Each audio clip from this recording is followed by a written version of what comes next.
championship in any sport. Good morning from Gainbridge Fieldhouse in downtown Indianapolis, the home of the Indiana Fever and Indiana Pacers. It's time now for Orleans Bulldogs basketball on Gold 98.7, Mix 95.3, and 96.9 WKLO, as well as streaming live on WSEZ987.com, WUME953.com, or WKLO969.com, or just ask your Alexa device to play any of our three stations. I'm Dave Dedrick along with David Deaton, and the Orleans Bulldogs are one win away from the dream every basketball player has in the state of Indiana, and that's being a state champion. David, for the Orleans Bulldogs, though, they have answered all the challenges this postseason, but they still have one more big one ahead of them today in the Clinton Prarie Gophers. Yeah, that's right. One more step, and then you're a state champion if you can get through this one. And so far, the Bulldogs have played a tremendous amount of good teams in this tournament. Obviously, the sectional, you had to get through a tough Lagodi team on their home court in the semifinals after beating Medora. Hello, Commissioner. As the team was able to get to the championship there, finally get over that sectional title hump and beat North Davies, and then you follow that up with a Christian Academy team that wasn't ranked but could have easily been a top 10 team in Class A. And then last week, the top two teams in the state of Indiana in Class A, Hauser number 2, Clay City number 1. They've cleared all of those hurdles so far, and now you get the number 3 team in the state in Class A and the Clinton Prarie Gophers, who are also here for the first time. So it's an exciting day and an exciting matchup for this Bulldog team. Both communities have come out in full force today to back their teams. Both are red and black, a lot of common there. Both are very good teams. And for the Bulldogs, David, another team that they will face has some length, some speed, and also some excellent outside shooting. That they do, and they shoot the ball at a high level. They're 51% shooting team from the floor, so they can flat out knock it down 37% as a team, so they're excellent on the perimeter, of course, and they're them as their 6'5" senior guard, Jake McGraw. He is the 5th of 5 boys in his family. He got to play with his older brother when he was a freshman. His older brother was a senior that year at Clinton Prarie. So there's a tradition with the McGraw family up there.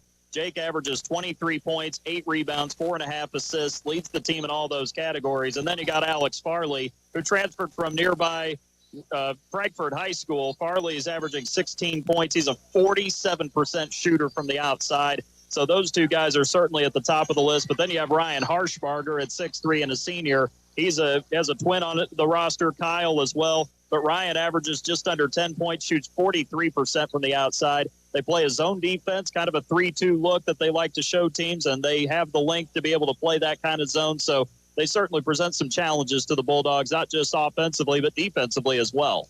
Take a look at these two teams by the tail of the tape, so to speak. Clinton Prarie comes in number 30 in the state, averaging 66 points per ball game. Defensively, number 24 in the state at 43.7. Their winning margin, though, is excellent at number 6 at 22.3. But the Dogs, again, remember that lockdown defense, that is their trademark. Number 5 in the state, only giving up 39.8. And their margin of victory is number 28 in the state at 16.2. So the Dogs, as always, they say defense wins championships. Today we're going to find out. Yeah, we certainly will. And obviously, we know last week the Dogs gave up 67 points to an excellent Hauser team. It was one of the best scoring teams in the state. So Orleans did show, hey, if we get into a shootout, we can play that way. But obviously, Coach Bradley seems to want to be more controlled, disciplined. They want to make this a half-court game, and they want their defense to set the terms for them. And so that's what they're going to lean on today, as they have throughout the entirety of the tournament as well. And so they will definitely be looking forward to this opportunity to try to slow down this Clinton Prarie team, similar to what they saw with Hauser last week, maybe a little bit of Clay City with the length as well. So the Bulldogs, sure, they'll be locked in, they'll be ready to go, and they'll be ready to match up with a very good team in Clinton Prarie. Had a chance to talk with head coach Tom Bradley, the Orleans Bulldogs. David had an opportunity to visit with head coach Chad Peckinpah of Clinton Prarie. We'll get their thoughts on today's state championship game. You're listening to Bulldogs basketball on Mix 95.3, Gold 98.7, and 96.9 WKLO. Orleans Auto Value Parts emphasizes the importance of maintaining your current vehicle amidst rising new car prices.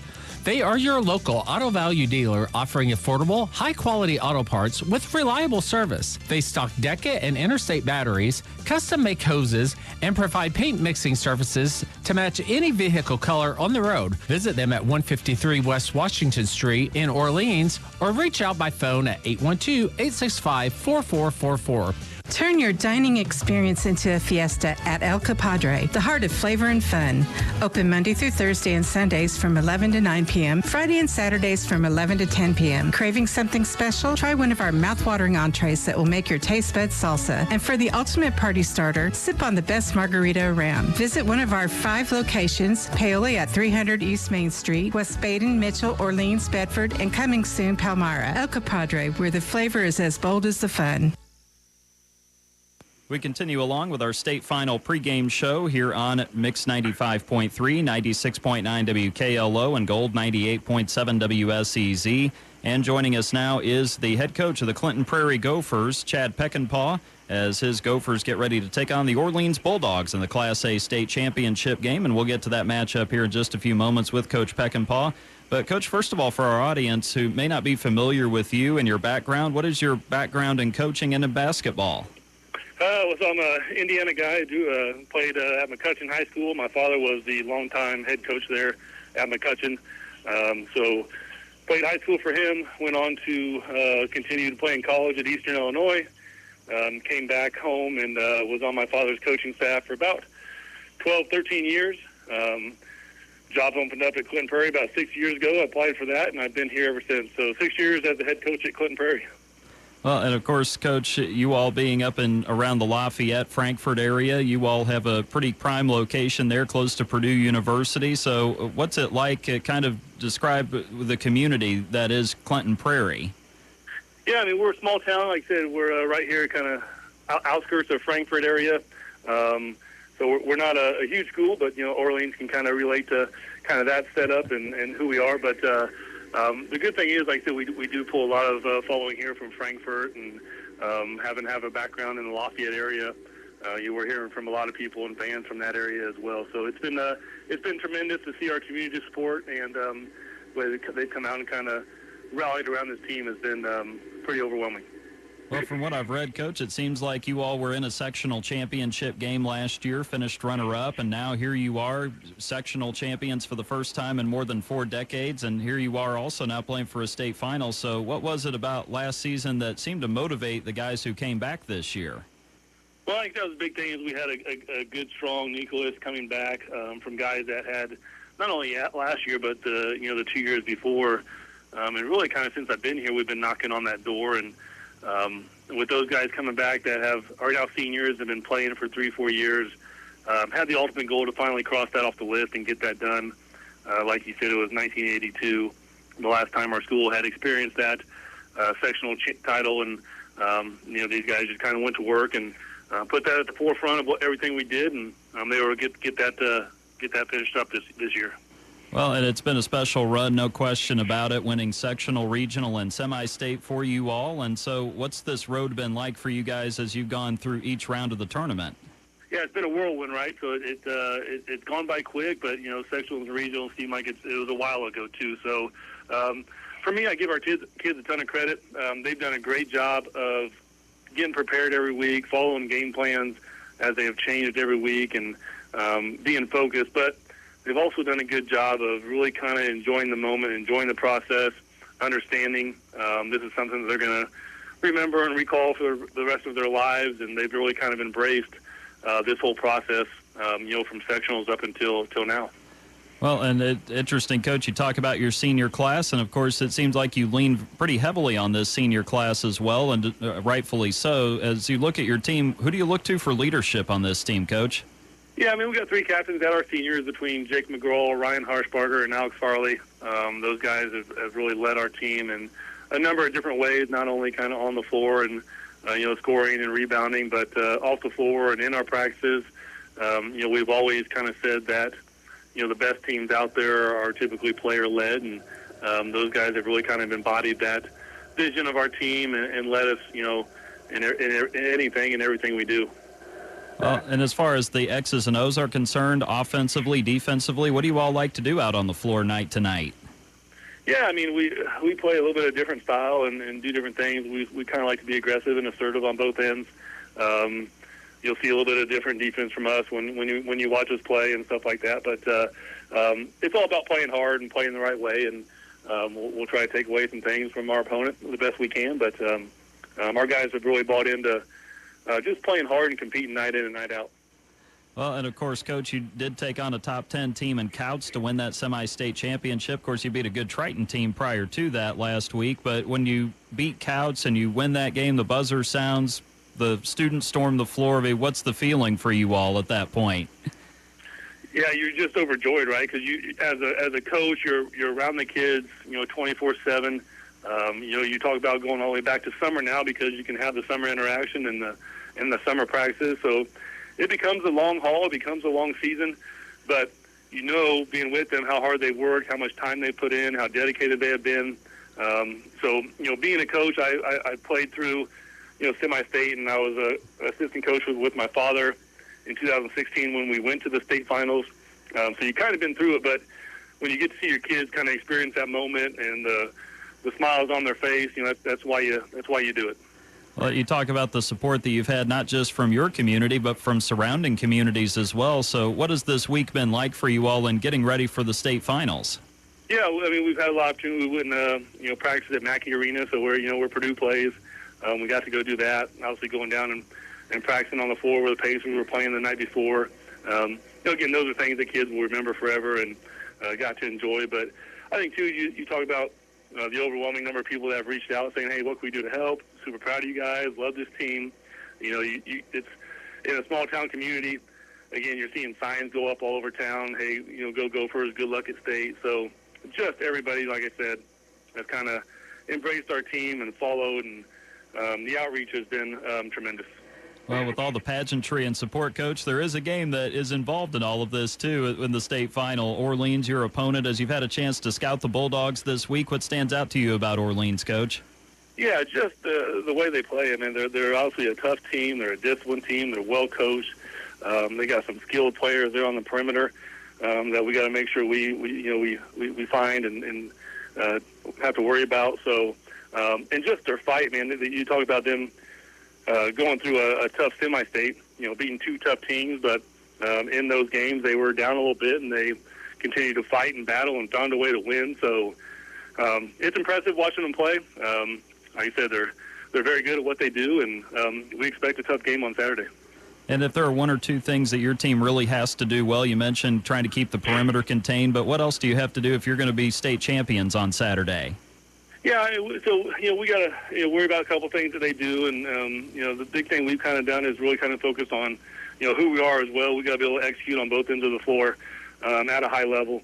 We can't settle for things. We can't take plays off, like I said, because there's no doubt Orleans is going to fight from start to finish, and they're going to be ready to go. Like I said, their coach does a great job in getting prepared. Obviously, he has a long record of success. He's got over 400 wins under his belt, so. Like I said, we know they're going to come in ready to go, and we got to make sure we are as well, which, I'm pretty sure our kids will be ready to go. Health-wise, everybody available, ready to go for the state championship game, Coach? Yep. Yeah, we're as healthy as anybody is at this point in the year, right? So, like I said, it's a long season, but, we have everybody available, and everybody's ready to play. Sounds great. Coach Peckinpah, thank you so much for taking the time for the talk. You and the Gophers have a good game with Orleans in the Class A state championship game.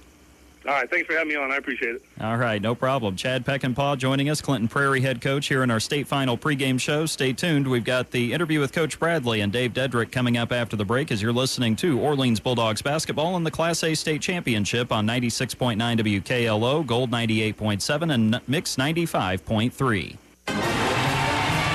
From the court to the countryside, make your next big win a trip to French Lick. Whether you're celebrating victory or just need a timeout, French Lick has you covered. World-class resorts, legendary history, cozy cabins, and family fun all year long. Don't just play hard, relax hard. Go to visit FrenchLickWestBaden.com and plan your next getaway today. Best of luck to the Orleans Bulldogs as they bring home a state championship. You got the entire community behind you. Are you looking for top quality crushed stone in Harrison County? Look no further than Davis Crushed Stone in DePaul. At Davis Crushed Stone, they have been serving Southern Indiana for years, providing the highest quality crushed stone for all your construction needs. Their locally sourced stone is perfect for driveways, roads, landscaping, and much more. Plus, the friendly staff can assist you with your order, ensuring you get exactly what you need. They'll even deliver it right to your doorstep, making your project hassle-free. Choose Davis Crushed Stone for your next project. Give them a call at 812-347-2707. As our state pregame show continues with the Orleans Bulldogs, head coach Tom Bradley joins us now as Orleans gets set to take on Clinton Prarie in this Class A state championship matchup from Gamebridge Fieldhouse. Tip-off coming your way here in just a few minutes. For the Dogs, they'll get out on the floor ready to play officially. Coach, what kind of start like we did last week when we went to the semi-state? What's this week been like for your ball club? It's been a busy week. We were up here at Gamebridge Monday and went through a lot of long meetings and so forth, kind of getting familiar with the territory of where we're at, especially with us being the first time there. I think that really helped us, and so we got to do that on Monday morning and throughout the day, and then we actually had a kind of a regular day on Tuesday where we got to come home. We were home and got to practice and so forth, and had a meal in Paoli at the Paoli Country Club that some people provided for us, and then Wednesday we had a regular day in terms of practice, but we had our tailgate party downtown with it was everybody kind of brought food, and it was a share thing. You just walked around and got what you want. So that was really, really neat. And yesterday we were up Thursday we were up practicing up here at Gamebridge and got to do that. And the kids' first time being there really enjoyed that. So practice on Friday, getting ready for our game coming up. So there you go. I was going to say, you didn't mention practice a lot, Coach, but did you get a lot done? Well, yeah, we got a lot done. We went pretty good the first couple of days there of making sure we drilled into what we wanted to do, and it's been just a repeat every day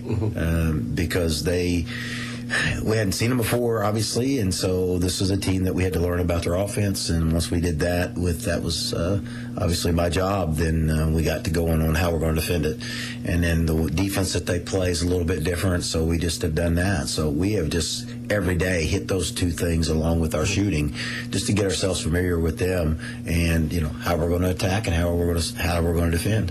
Coach, is it a fine line that you have to walk? The fact that we want to enjoy this, but yet there is a job to be done. There is a job to be done, and the kids have been really good and focused when they got on the court. They're not a bunch of rambunctious kids. They're kind of laid back. This team is, and they may be impressed with some of the things that they got to see and so forth, but they didn't really show it. They're just seems like they just know that there's a business at hand, and that's what we're here for.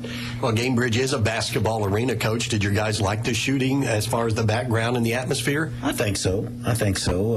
When we got there, they were still on the Pacer court, so it was a little extra length into that, and we were doing some few things up and down the court, and they mentioned something about that. Said, "My gosh, it's a long way down here." But I think so. We spent the whole time. You get 55 minutes, and I think 45 of that 50 we just shot and kind of got used to the surroundings. All right, Coach, let's talk about your foe today in Clinton Prarie. What is your scouting report here on the Gophers? They're really good. Again, seems like we've said that the last few times of the teams we played, but they're bigger than us a little bit. Not 6'6" big, not two of those like we've faced before, but 6'5", 6'4", 6'3s. They are on a roll right now in terms of a winning streak, and really, I think they've lost 2 games the entire season, and they won their first, sectional at a certain time, but then the first regional that they'd ever won, and so they're really excited to get up here and play as well. In terms of personnel, they got McGraw boy who's averaging 23, a Farley kid who's averaging I think 16, and they throw in some other guys just like we do with our top scorers. Like to get up and down the floor. Their bigs can handle the basketball really well and shoot the three really well. That's one thing that this team does. They have certain people that can really knock down shots from the outside. And from other ones that we've seen, there's some that don't take near as many shots. But the McGraw kid, I think he's the last of 5 brothers, from what I understand.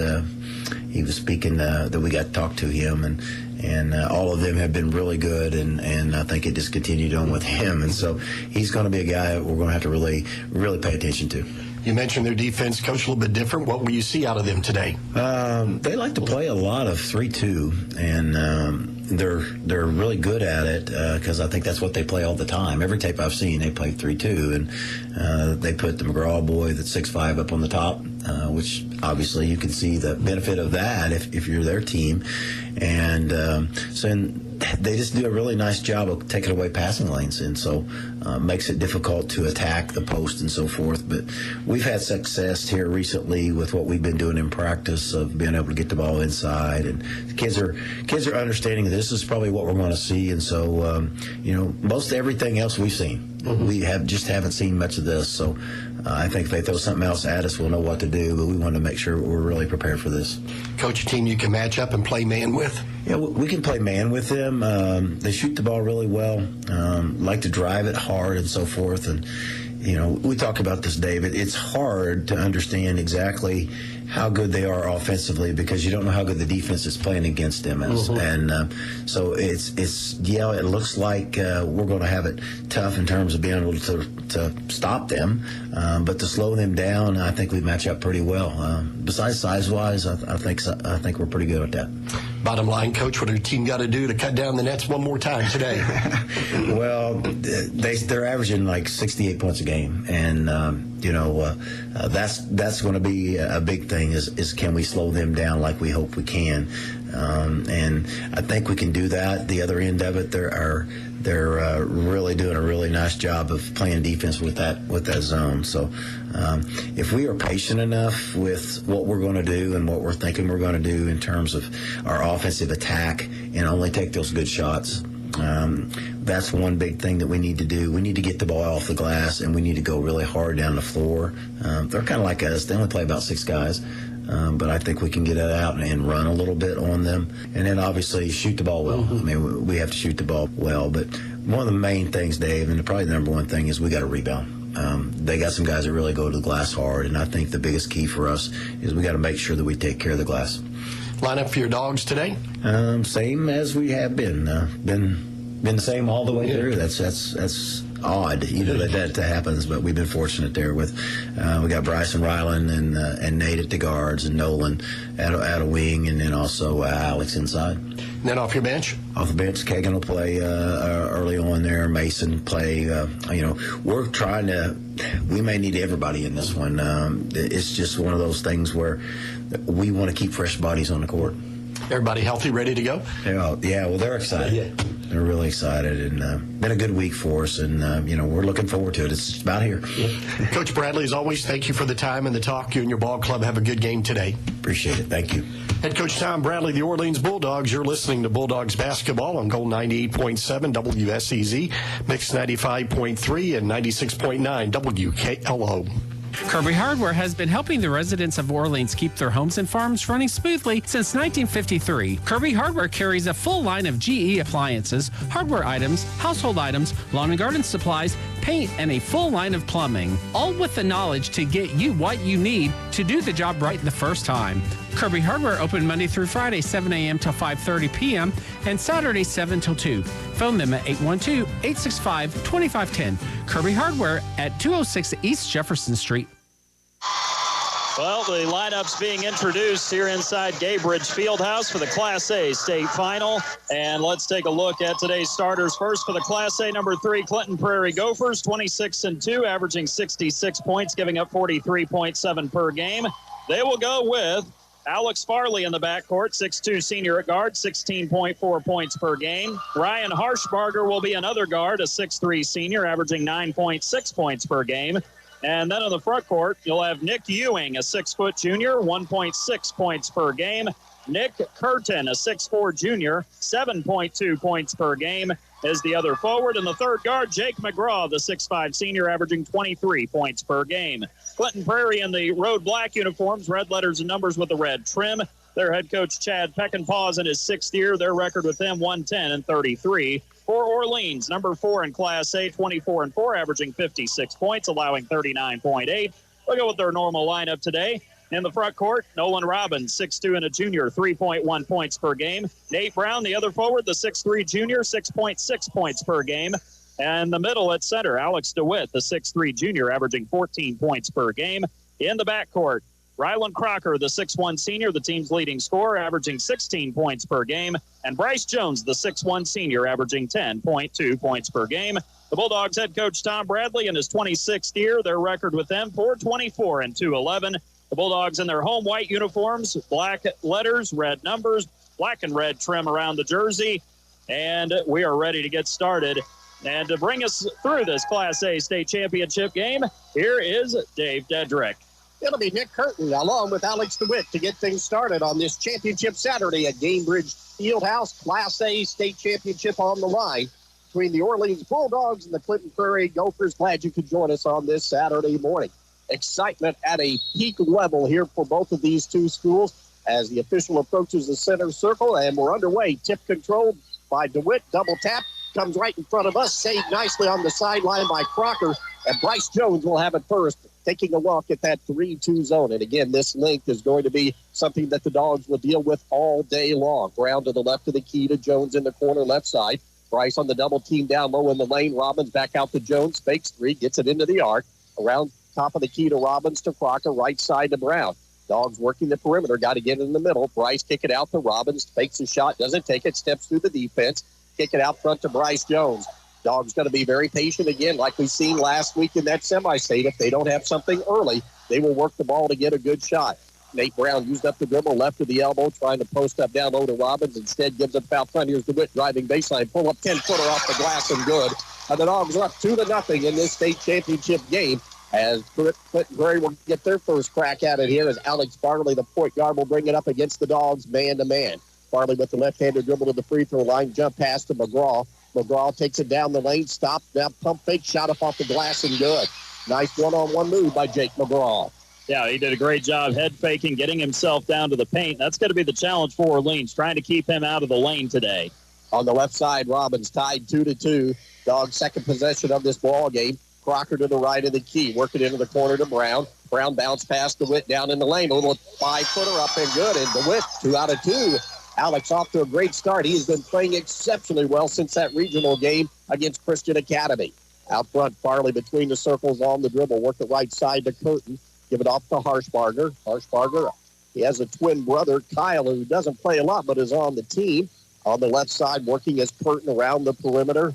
Bring it Farley on the right side to Ewing. Down the lane, driving his Curtin, bobbled it, got it back, fakes up and under, and he took a walk. Yeah. Good defense by Alex DeWitt. That's just good old walling up there. Did a great job, Alex, trying to force him into a tough spot. He didn't quite have his feet under him, and Alex was able to force him into that travel to shuffle the feet, and the Dogs getting a big turnover early. Dogs lead it 4-2, looking to build on that lead here. Crocker double teamed out high to Brown to the left of the key against the 3-2. Brown inside the arc, backs it out with the dribble. Give it up out front to Crocker. Down inside the arc, pulls it back out with the dribble. Double team out front wherever possible. Bounce pass here, one-on-one move to win again left side. And Alex 3 for 3 from the field. And the Dogs lead it 6-2 as Orleans has found something early, David, down in that low post. So they've been going to Alex in these games early sometimes. He's gotten them going, and that's exactly what he's doing here early on. So good to see Orleans playing inside out. Dogs staying at half-court man-to-man defense. Ewing between the circles, left side to Curtin, working on the wing. Harshbarger out front to Farley. Round the perimeter passing. Ewing has it. They'll back off of him. He's really not a threat to shoot, so that's one of the guys they can lay off. Working left side, Curtin launches three. It makes that runner Farley right in front of the Bulldogs bench, up and good. And it makes it now a 6-5 ball game. As Clinton Prairie, a couple of those players have bleached blonde their hair, and that seems to be the trend that got them going in this postseason play. Out high, Brown against that 3-2 to Jones to the left of the key. Into the corner, Crocker drives on the baseline. Ryland pulls it out. His pass is tipped, knocked away, stolen by McGrew out front. McGraw going to drive all the way in, missed the layup. No good, some contact. Rebound pulled out of there, though, by Bryce Jones. Here come the Dogs on the run.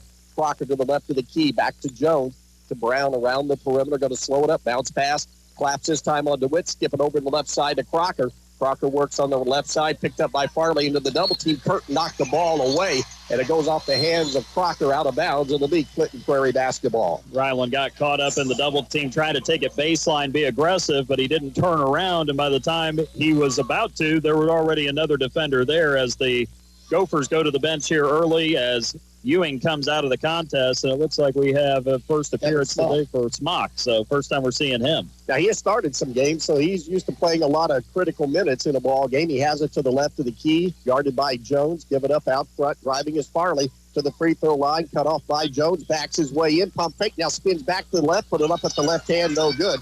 Bryce Jones, a nice block out, has the rebound. Crocker down the right sideline, slows things up in the half court, give it off to Jones. 4:01 to go here. Played half of this first quarter. Dogs lead it by 1. Brown fakes 3, top of the key. Used up the dribble. Needs some help. Into the high post it goes to DeWitt. DeWitt fakes left. Reverses down in the lane. Jump pass in the corner. Robbins drives. Cut off on the baseline in the short corner. Back out to Jones into the corner. Give it off to Rylan Crocker. Calling for a screen out high. Crocker with the dribble. Takes it left to the key to Brown. Fakes a long 2. Spin move down the lane. Cut off in a double team.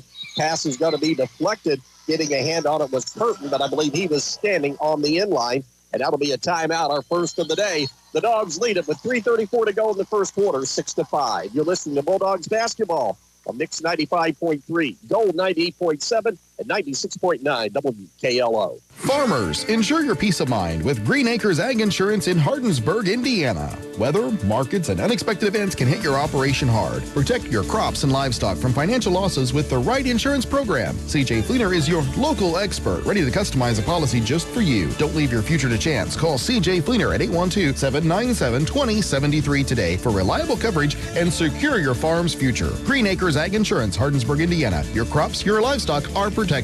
This agency is an equal opportunity provider. Orange County REMC offers security systems for your home. Home security systems are available to members and non-members and will provide protection from fire, carbon monoxide, and theft.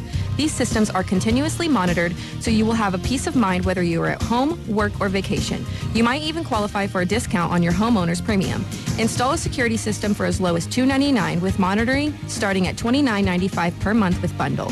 For more information on these home services, call Orange County REMC at 812-865-2229. Well, David, one thing earlier on I noticed, it doesn't seem that this big stage is a problem for either Orleans or Clinton Prairie. They're just acting like it's another arena. It's just another day of basketball for both teams. And so far, both teams playing well early on. I'm impressed because normally it takes about a half a quarter. Sometimes it takes an entire quarter to finally get your feet under you here in this building. I mean, you are playing in an NBA arena, an arena that has held many great professionals and college players, but so far, so good for Orleans. They're doing a pretty good job defending for the most part, although really one time where Jake McGraw got to the basket almost unimpeded there. But other than that, they've really made Clinton Prairie have to work for everything, doing a great job contesting shots, making them have to make some tough decisions there as well, forcing a couple of turnovers. So it's been a really good start so far for Orleans, and that's what you hope for in this situation. Orleans got 3 quick baskets from Alex DeWitt down low, but looked as though Clinton Prairie kind of adjusted that 3-2, though, to make sure that if Alex does get the ball very quickly, they're going to double team him and make him give up the basketball. Yeah, if he catches in the short corner, they're trying to double him, make him get it right back out, and that's where Nate Brown, Rylan Crocker, and, of course, Bryce Jones are going to be big, too. But then you got Nolan Robbins, and if he can kind of sneak in that backside on that double team every once in a while, might get some high percentage shots there and get the Bulldogs in a good rhythm. It'll be Bulldogs basketball to the left of the bucket on the baseline. Nate Brown will trigger it in for Orleans. Out high pass comes to Bryce Jones, Clinton Prairie. See if they'll stay in that zone defense. Looks like a 1-3-1 this time down, so a little bit of a change from the 3-2. Out front, Rylan Crocker with the dribble to Nolan Robbins on the right wing, right in front of the Clinton Prairie bench. Takes it with the dribble, jump pass to Crocker, left side into the corner. Jones drives baseline all the way under the hoop, reverses left to right. Throws up a wild, high-arcing shot that goes right down to the net. And an acrobatic shot by Bryce Jones. That's one of the best shots I've ever seen anybody shoot. Bryce got under the basket, somehow got that ball high enough to get it in. And then Brown with the steal on the other end off the pass from Nick Curtin. Nice job, Brown, fronting his defender. Crocker, 3, right side, good. Rylan Crocker drains one right in front of the Clinton Prairie bench, and the Dogs lead it 11-5 here with 2:45 to go in the first quarter, and you can hear the Bulldog fans behind us enjoying that particular play. Out high around the perimeter, Harshbarger has it. Dogs stay in there man-to-man to the left of the key. Smock launches a 3 straight away, and he answers right off the bench. Evan Smock gets his team right back in it at 11-8. We told you in the pregame, this is a very good shooting team from the outside in Clinton Prairie. Out high, see if the Dogs can answer. Nate Brown with the dribble, reverses down the right side. Clinton Prairie looking almost man-to-man. Here's DeWitt driving left side, comes up short, a lot of contact. Nothing called. Curtin has the rebound, give it off to McGraw. McGraw down the lane all the way to the hoop, puts up the shot, blocked out of there by Brown, and coming out of there with it is Crocker for the Dogs. Good defense by Orleans one more time in transition. Crocker left side baseline jumper from 10 feet. It is no good. Curtin has the rebound for Clinton Prairie. And Jake McGraw, the 6'5 senior leading scorer at over 23 a game, will bring it up slowly into the offensive end. Nate Brown has done a nice job on their leading scorer so far, working one-on-one. Here's McGraw down the lane. Now dry shot, no good. As DeWitt came over with the help defense, trying to help bail out his teammate and Nate Brown, but McGraw was strong off the dribble. Yeah, Nate tried to cut him off, but McGraw found just enough of an angle to take it by. Then Alex DeWitt trying to step in to take the charge. Unfortunately for Alex, he gets called for the foul. That'll be the first, and that'll be the first on either team so far here this morning. McGraw, 70% free throw shooter. This one rims in and out. As a team, the Gophers shoot it at 69% from the line. Keeps the score at 11-8 with 1:40 to go here in the first quarter of play in this Class A state championship game. McGraw's next one, he got that one to fall. Cuts the lead back to 2 at 11-9. Clinton Prairie settles back in, going to go to their straight 3-2 it looks like. But again, a lot of pressure out front. Ball knocked away, stolen by Farley. Drives uncontested, left side, lays it up and good. Turnover cost the Dogs 2, and we're tied at 11 to get the Clinton Prairie crowd on their feet across the way. Out high, Nate Brown working right side to Jones. Bryce right in front of the Gopher bench. Pulls it back out with the dribble. Working down low, nowhere to go. Out front to Crocker around the perimeter. Jones fakes the left pass. Now comes back between the circles. Trying to post up Brown down low. Jones probing, going to lob it down low in the lane, but DeWitt cannot hold on to it. Looks as though maybe Curtin might have got a finger on it, but Alex touched it last. But all of a sudden, David, a couple of turnovers now for the Dogs. Yeah, uncharacteristic of Orleans to turn it over. They're up to 3 now, according to the official stats in front of us here. But, I mean, Clinton Prairie doing a good job putting pressure on that baseline, making the Dogs have to give it up.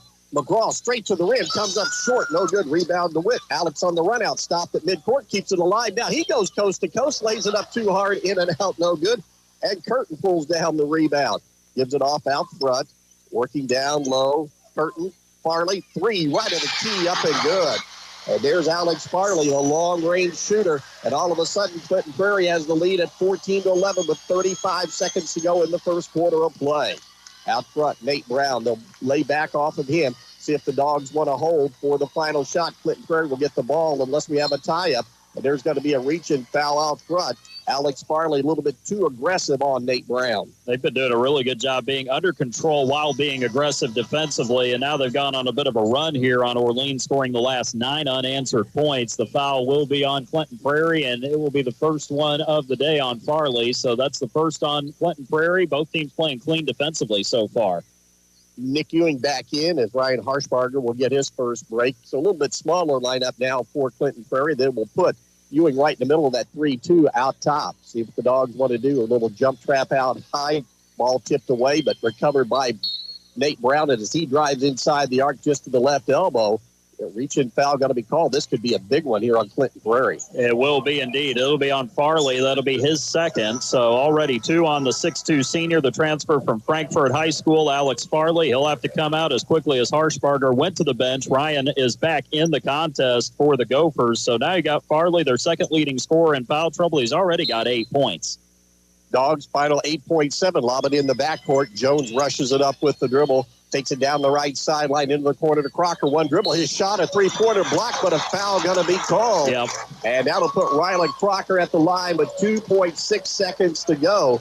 Curtin and Smock were both over there for the Clinton Prairie defense. I'm surprised Rylan tried to shoot that because there was really nowhere for him to go, and yet he got bailed out on the play because Clinton Prairie didn't give him any room to land at all, and you have to give the shooter room to land. He makes the first free throw. That foul, of course, on Curtin. That will be his first. Team's third. So after having no fouls for the first 7 minutes, all of a sudden Clinton Prairie's got 3. Second free throw up and good by Rylan Crocker. He had this same situation in the semi-state in a game late against Hauser. Yep. Knocked down all 3 of them. The Dogs have clawed their way back within 1 at 14-13. 2.6 seconds to go. Mason Freed has checked in. Second, third free throw up and good. So all 3 go down for Crocker. Dogs extend their defense. McCraw from three-quarters court comes up short, no good. And that's your first quarter of play in the Class A state championship game from Gamebridge Fieldhouse. Nothing decided. Orleans 14, Clinton Prairie 14. You're listening to Bulldogs basketball on Mix 95.3, Gold 98.7 WSEZ, and 96.9 WKLO. Thinking of doing a kitchen or bathroom renovation? Need new cabinets or countertops? Call Rutherford Custom Kitchens and More. Be confident in the work you have done.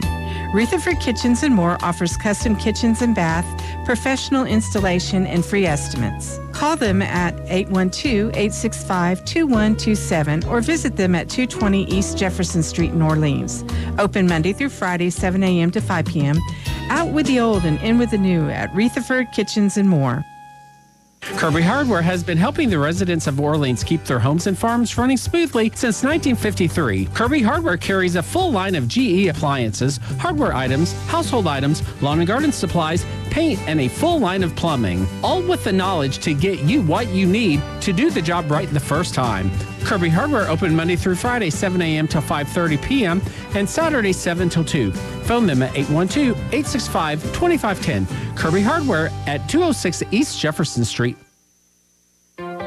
Looking for insurance to fit your life? At Tucker Insurance Group, we offer a broad range of quality insurance products at competitive prices. As an independent agency, we're dedicated to providing personalized service to every customer. Whether it's home, auto, life, or business insurance, Tracy Tucker and Tyler Atchison are here to guide you through the process, giving you the service and care you deserve. Tucker Insurance Group, where your protection is our priority. Call 812-913-9095 and let us help you secure your future.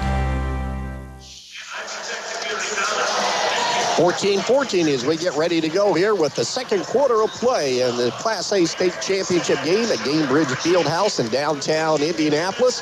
And this one has lived up to its billing through the first 8 minutes. Certainly has. And it kind of reminds me a little bit of the Clay City game last week in that both teams were able to stay with each other in the early going, but both teams shooting really well so far, really getting good looks from the floor. Of course, Clinton Prarie doing it more getting to the basket here lately in the last half of that first quarter. Points in the paint, though, Orleans is up 8-4 thanks to mainly Alex DeWitt getting to the interior there. Of course, Bryce Jones with a circus shot that he made there for his only 2 of the quarter. But so far, DeWitt and Crocker have 6 apiece. Ryland was able to bury a 3 there early on to give the Bulldogs an 11-5 lead, their biggest of the contest so far. And then you throw in Bryce's basket with Ryland's 3 free throws on that foul late in the quarter. That forced the second tie of the game so far. So the biggest lead for Orleans is 6. Clinton Prarie went on that 9-0 run there in the end of the first quarter, but the Dogs able to get some momentum back there at the end of the first. Harshbarger, Curtin, Smock, McGraw, and Farley, the 5 out there for Clinton Prarie. The Dogs will go with Crocker, Jones, Mason Freed, Alex DeWitt, as that will be their 5, along with Nate Brown. Key here, David, got to watch Farley. He's got those 2 fouls. Here's McGraw, lines up 3, top of the key, no good. Rebound cleaned out of there by DeWitt. Dogs have kept the leading scorer in check for Clinton Prarie, but you got to remember he struggled in the first half in the semi-state championship game and then went off in the second half. 18 of 24 in the second half. Crocker, wide open 3, would not go. Ball tipped around. DeWitt has it. Alex drives, lays it up and good. Second chance opportunity. DeWitt continues his excellent play here in the first half. And the Dogs are back up by 2 at 16-14. Just getting started second quarter. In the lane, Farley to McGraw. McGraw working on the right side, takes it with the dribble down the lane, stops just below the free throw line, up and under move, going to dump it off the curtain, cut off by Freed on the baseline. Once again, a good job by the Dogs, walling up along that 3-second area. Out high, McGraw steps into 3, right of the key, in and out, no good. Mason Freed, the rebound for the Dogs. He'll give it off to Bryce Jones. Orleans up by 2, just getting started here in this second quarter of play. Left side, Nate Brown has it. Nate looking against the 3-2 zone. Crocker right side to Jones. Jones might have traveled, got away with it. Here's Crocker dribbling in, kick it out in the corner to Freed. Back to Crocker on the left wing. Round the perimeter with the dribble goes Ryland Crocker to pull it out near the IHSAA State Finals logo here at Gamebridge Fieldhouse as Jones kicks it into the corner. Led Crocker just a little bit too much, and the ball sails out of bounds. That's turnover number 5 on Orleans. Yeah, unusual to see the Dogs turn it over this much, especially this early. And obviously, look at Ryland on that flare. Freed was supposed to free him there in that corner there on that left side. Mason just easily could have caught that, but it just kind of went by both of them, and now Orleans back on defense. Gophers down by 2 in the basketball. Farley crosses over back to McGraw. Fakes, dribbles all the way down the lane, left side, dump it off to Curtin. He reverses from left to right, lays it up and good. Nick Curtin with the basket. 16-16, tied up one more time here with 6:06 to go in the first half of play. Out high, Bryce Jones picked up the dribble, needs some help. 5-second count on, finally shovels it over to Nate Brown on the release. Nate works one-on-one out high with Farley. Again, he's got to be careful with those 2 flat fouls. Can't be aggressive as he likes to be. Dumping down low. Mason Freed all alone left side. Laid it up and in. Mason got loose, and Nate Brown, a great assist of finding a little high-low action. And the Dogs are back up by 2 at 18-16. Farley into the offensive end. Great fakes. Dribbles all the way in. Scoop shot off the glass and good. Alex Farley playing well in this first half despite those 2 fouls. We're tied up again at 18-18. Out front, Bryce Jones works it with the dribble against the zone defense. Takes it to the top of the key between the circles, right side to Crocker. Crocker looking down low to Jones. Fakes left, puts it on the deck, keeps that dribble alive. Looking into the middle, can't flash anybody there just yet. Nate Brown directing traffic at the point. Nate gets a screen from 3 to the left of the key. Fakes 3 to Jones. Jones now steps back. 3 on the way. High arcing shot is good. Bryce Jones, a big basket. 21-18. Dogs back up by 3 at the 4:56 mark here of quarter number 2. Farley into the offensive end for Clinton Prairie. Gets a screen out high. Dogs stay in their half-court man-to-man to the elbow. Couldn't get the shot off. Into the corner, work it over the Smock, out front to McGraw. McGraw working one-on-one, crosses over, goes up, and a reach-in foul going to be. And that time it was Nate Brown on the help with the reach-in foul. They're going to say this is in the act of shooting, which might be a little controversial for the Orleans side there. Coach Bradley certainly thought it was on the floor, but he's making sure Nate Brown knows he's got to be in better position defensively. That foul will cost Nate his first, and that will be the team's first of the quarter with 4:39 to go here in the second period. Jake McGraw back at the line for the Gophers. Free throw up and good. McGraw again coming in, averaging 23.2 points per ball game. Nolan Robbins will come in. Nate Brown will take a seat on the bench for Orleans. And the Dogs are shooting the ball well. They are 8 out of 12 from the field so far. Clinton Prairie not far behind David. It's 7 out of 14. Yeah, it's amazing. Both teams playing in this building. Second free throw rolls in for McGraw off the front and back rim, but both teams haven't been daunted by the background at all. It's just like they're playing in any other building, even their home gym. That's what you like to see. Both teams playing well. High post pass. Oh, knocked away. Stolen by Harshbarger out high. He'll give it off to the trailer. Farley gets it to the free throw line. Pulls it back out with the dribble. Hesitation move. Ball tipped away. Farley recovers to McGraw. McGraw is the Gophers down by 1 in the basketball. McGraw picked up. Nolan Robbins will draw the assignment with Nate Brown getting a rest here near the midway point. McGraw going to drive in, spin move, free, kick it out, 3 right side on the way by Smock is up and good. And Clinton Prairie back out on top at 23-21. And they like to shoot the 3, the Gophers, and they've got the marksman from the outside to be a strong suit in their arsenal here on the offensive end. Out high, Robbins, the Dogs trail it. 2 would tie, a 3 would give the lead back over to Orleans. Bryce Jones working to the left of the key. Pressure stays on out there by Farley. Again, it's a 3-2 zone, but they have a lot of man-to-man principles out high whenever they guard the basketball. Between the circles, Jones, a lot of dribbling, David, but nothing going on. Mason Freed to the left of the key. Back to Jones on the right side. Steps into 3, right of the key. In and out, no good. Ball tipped around. Mason Freed, a strong rebound. Up another, put it up in traffic. Shot, no good. Ball tipped around, still loose. Wow. And Mason comes out of there with it a second time. Dogs fighting hard for those loose balls and come up with it. Crocker into the corner to Robbins. Robbins right around the perimeter to the elbow. Pulls it back out with the dribble and reset. They leave him alone. Kick it out high. Crocker 3, left side is good. Ryland Crocker got set and a clean look, and the Dogs are back on top 24-23 with under 3 minutes to go here in the first half of play. Between the circles, Alex Farley with the dribble for Clinton Prairie. Spread out the Dogs. They right around the perimeter. A long 3 left side. No good by Farley. And the rebound pulled down by Crocker. He'll give it off to Bryce Jones, and Jones will walk it up. Still waiting for that media timeout. They already surpassed it by about a minute and a half, so both teams have played an extended length of time here in this second quarter. Crocker between the circles to Jones. Jones works it out high to the right side. Orleans up by 1 in the basketball. Between the circles, DeWitt gonna lob it down low to Robbins. Oh, and his pass goes off the backboard, and Clinton Prairie comes up with it. McGraw drives in, put it up in traffic. Shot short, no good. And the rebound by Mason Freed. He's done well here off the bench for the Dogs. Right side, Robbins looking on the wing. Going to pass it out high. A dangerous pass, but Jones comes down with it. Skipping into the corner. Crocker 3, right side off the rim too hard. Mason Freed able to chase it down again. Mason made a strong presence here on the offensive glass in this quarter. Crocker around the perimeter with under 2 minutes to go. Dogs lead it by 1, 24-23. Out front, Robbins into the corner. Jones drives baseline. Shot up off the glass and good. Bryce Jones, another 2, and the Dogs up by 3 at 26-23. as they keep their hot shooting going, 10 out of 17 from the field here in this first half. McGraw with 1:33 to go. Clinton Prairie down by 3 and the basketball. Orleans going to stay in their half-court man-to-man. Left side. Here's 3 on the way by Farley. Short, no good. Ball tipped around by Crocker. Jones comes out of there with it.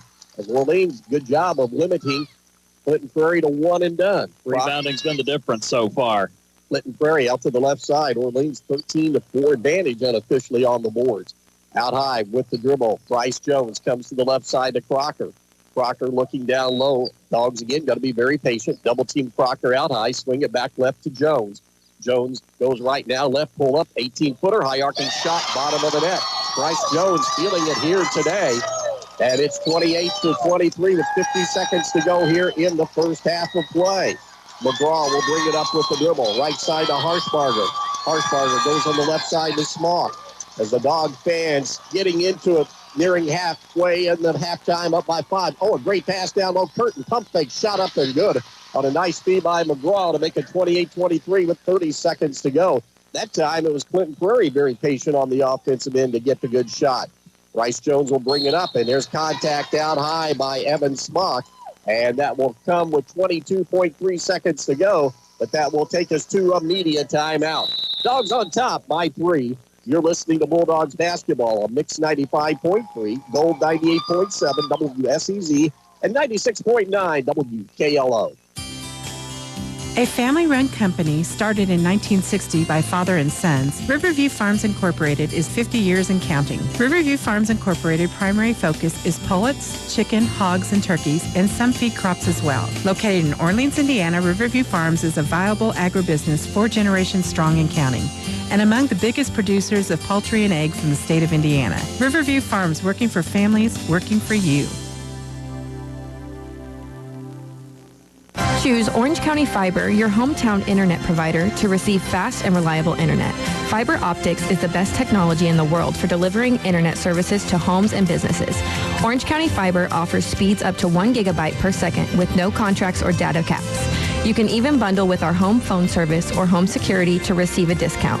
Ready to make the switch? Call today at 812-865-2229 or visit our website at www.myremc.coop. Get ready for a taste explosion at the Super Burger in Paoli, home of the Triple Nuke, the burger that takes flavor to a whole new level. But that's not all. They now proudly claim the title of second best burger in Indiana. Sizzle into satisfaction with their mouth-watering patties made with locally raised 90% lean grass-fed beef with fresh ingredients that'll leave your taste buds begging for more. The Super Burger, where every bite is a journey of culinary delight. Swing by today and discover why they are the talk of the town. The Super Burger, West Main Street in Paoli, where the Triple Nuke reigns supreme and the taste is legendary. 22.3 seconds is all that remains here before a halftime at Gamebridge Fieldhouse in this Class A state championship matchup between the Orleans Bulldogs and the Clinton Prairie Gophers. And right now, the Dogs cling to a 3-point lead. Yeah, and obviously we went really long on that timeout. We went way past the 4-minute mark, down to 22 seconds ago, as you point out, Dave. But look, Orleans didn't look the least bit tired, and this is what Orleans has been so good at over Tom Bradley's 26 years. They're always one of the best conditioned teams out there on the floor. They certainly showed that. Didn't show any real signs of fatigue. And so even though there was a media timeout, they're like, you know what, this is something we're used to because we practice this all the time. And now we're in this game situation, and this is why Orleans has had the advantage in this tournament at times because of conditioning late in games. And so far, the Bulldogs rebounding really well. 4 offensive rebounds, 0 for Clinton Prairie. The turnovers have really been what's kept the Gophers in the game so far. 7 for the Bulldogs, 2 for Clinton Prairie so far. But all in all, good job by Orleans other than the turnovers. See if the Dogs can close out this first half on a positive note. They'll have the ball, they hope, for the final possession. Clinton Prairie will come out and extend their defense. Nate Brown gets it across the timeline finally, working out front. And once again, Evan Smock a little bit too aggressive. Coach Peckinpah saying, you know, we really don't need that foul out near the midcourt line. Well, and that's going to be 2 on Smock now. So you've got 2 Gophers with 2 fouls, Farley being the other one. So it's a second foul of the quarter with 12.8 seconds, forcing Orleans to reset. Jones gets it across the timeline to Brown to the left of the key. Nate trying to run a play. down to Crocker, and a foul going to be called again out high as Ryan Harshbarger will be whistled for this personal. We got fouls to give. Let's give them. That's Apparently the first on Harshbarger, and that's going to be the team's third with 7 seconds. But one good thing for Clinton Prairie, it does force Orleans to have to reset every time with those fouls to give. Crocker along the sideline, bounce pass to Jones, rushes it up right side to Nate Brown, dribbles in, a runner from 10 feet off the glass, no good. Rebound McGraw. He'll heave it from three-quarters court. Oh, and it goes off the rim. Had a better shot at it than I thought when it left his hands. Wow. But he had it right there. Fortunately for him, though, it did not go in. Fortunately for the Dogs, it did not go in. And the Dogs will go to the halftime leading in this state final game with Clinton Prairie. It is Orleans 28, Clinton Prairie 25. You're listening to Bulldogs basketball on Gold 98.7 WSEZ, Mix 95.3, and WKLO 96.9. Looking for top-notch fuel that keeps your engine running? Pull into Riley Oil, your trusted supplier of marathon fuels. With convenient locations in Paoli, Orleans, and Hardinsburg, we've got you covered. Enjoy the ease of paying at the pump 24/7, or swing by Paoli where we'll pump the gas for you. Grab a snack and drink and be on your way with Riley Oil, fueling your journey every mile of the way.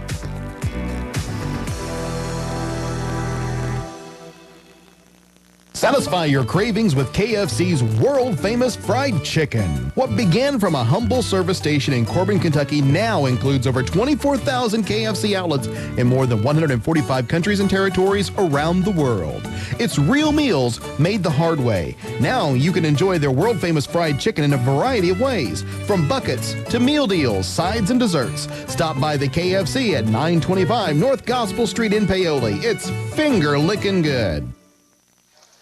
Halftime of this state Class A championship game at Gamebridge Fieldhouse, and the Orleans Bulldogs a 3-point advantage over Clinton Prairie, 28-25. Well, this has been a nip and tuck game throughout this first half of play. We had 4 ties, 4 lead changes so far in the first 2 quarters of play. Dogs got the first basket of the ball game on a shot by Alex DeWitt. Alex had the first 3 baskets, that is, for Orleans, as the Dogs jumped out to a 6-2 lead at the 5:44 mark. A bucket in there by McGraw at the 6:55 mark, and then a big 3-pointer by Farley cut the lead down to 6-5. Dogs answered with a basket by Bryce Jones, who had a strong first half for the Dogs, and the Dogs led it 8-5. Orleans gets a stop. They come back, get a big 3 by Rylan Crocker to make it 11-5, but a 3 answered quickly by Smock to make it 11-8. And then it was Clinton Prairie going on a run to close out that first part of the quarter there. They went from the 2:32 mark to the 39-second mark when they were down by that 11-5 mark, and all of a sudden they were up by a score of 14-11 as the Dogs go almost 2.5 minutes there without scoring, and Clinton Prairie able to get the lead at the 39-second mark. But then Rylan Crocker, right before the horn with 2.6 seconds to go, was fouled on a 3-point shot right in front of the Gopher bench. And, of course, Brian, cool, calm, and collected, stepped up there and knocked down all 3 of them. And that tied up the ball game at 14-14 at the end of the first quarter. Second quarter started as the Dogs, again, get off to a good start. Who else? Alex DeWitt gets the Dogs rolling on the offensive end with a basket to make it 16-14. Curtin answers with a 2 of his own. We're tied at 16-16. Orleans comes back down. Mason Freed, a nice job on a putback. Gets his first points of the game to make it 18-16 with 5:45 to go. However, another bucket by Curtin underneath, and we're tied once again at 18-18.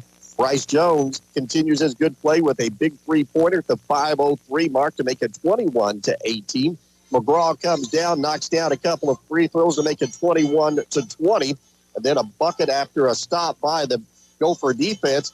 This one coming from the shooting of Evan Smock, a 3-pointer, and all of a sudden it was Clinton Prairie back on top at the 4:06 mark, 23-21. But then the Dogs go on a 7-0 run. In that included a 3-pointer by Rylan Crocker, another deuce by Bryce Jones, and he added another jumper from the wing to make it 28-23 with 59 seconds to go.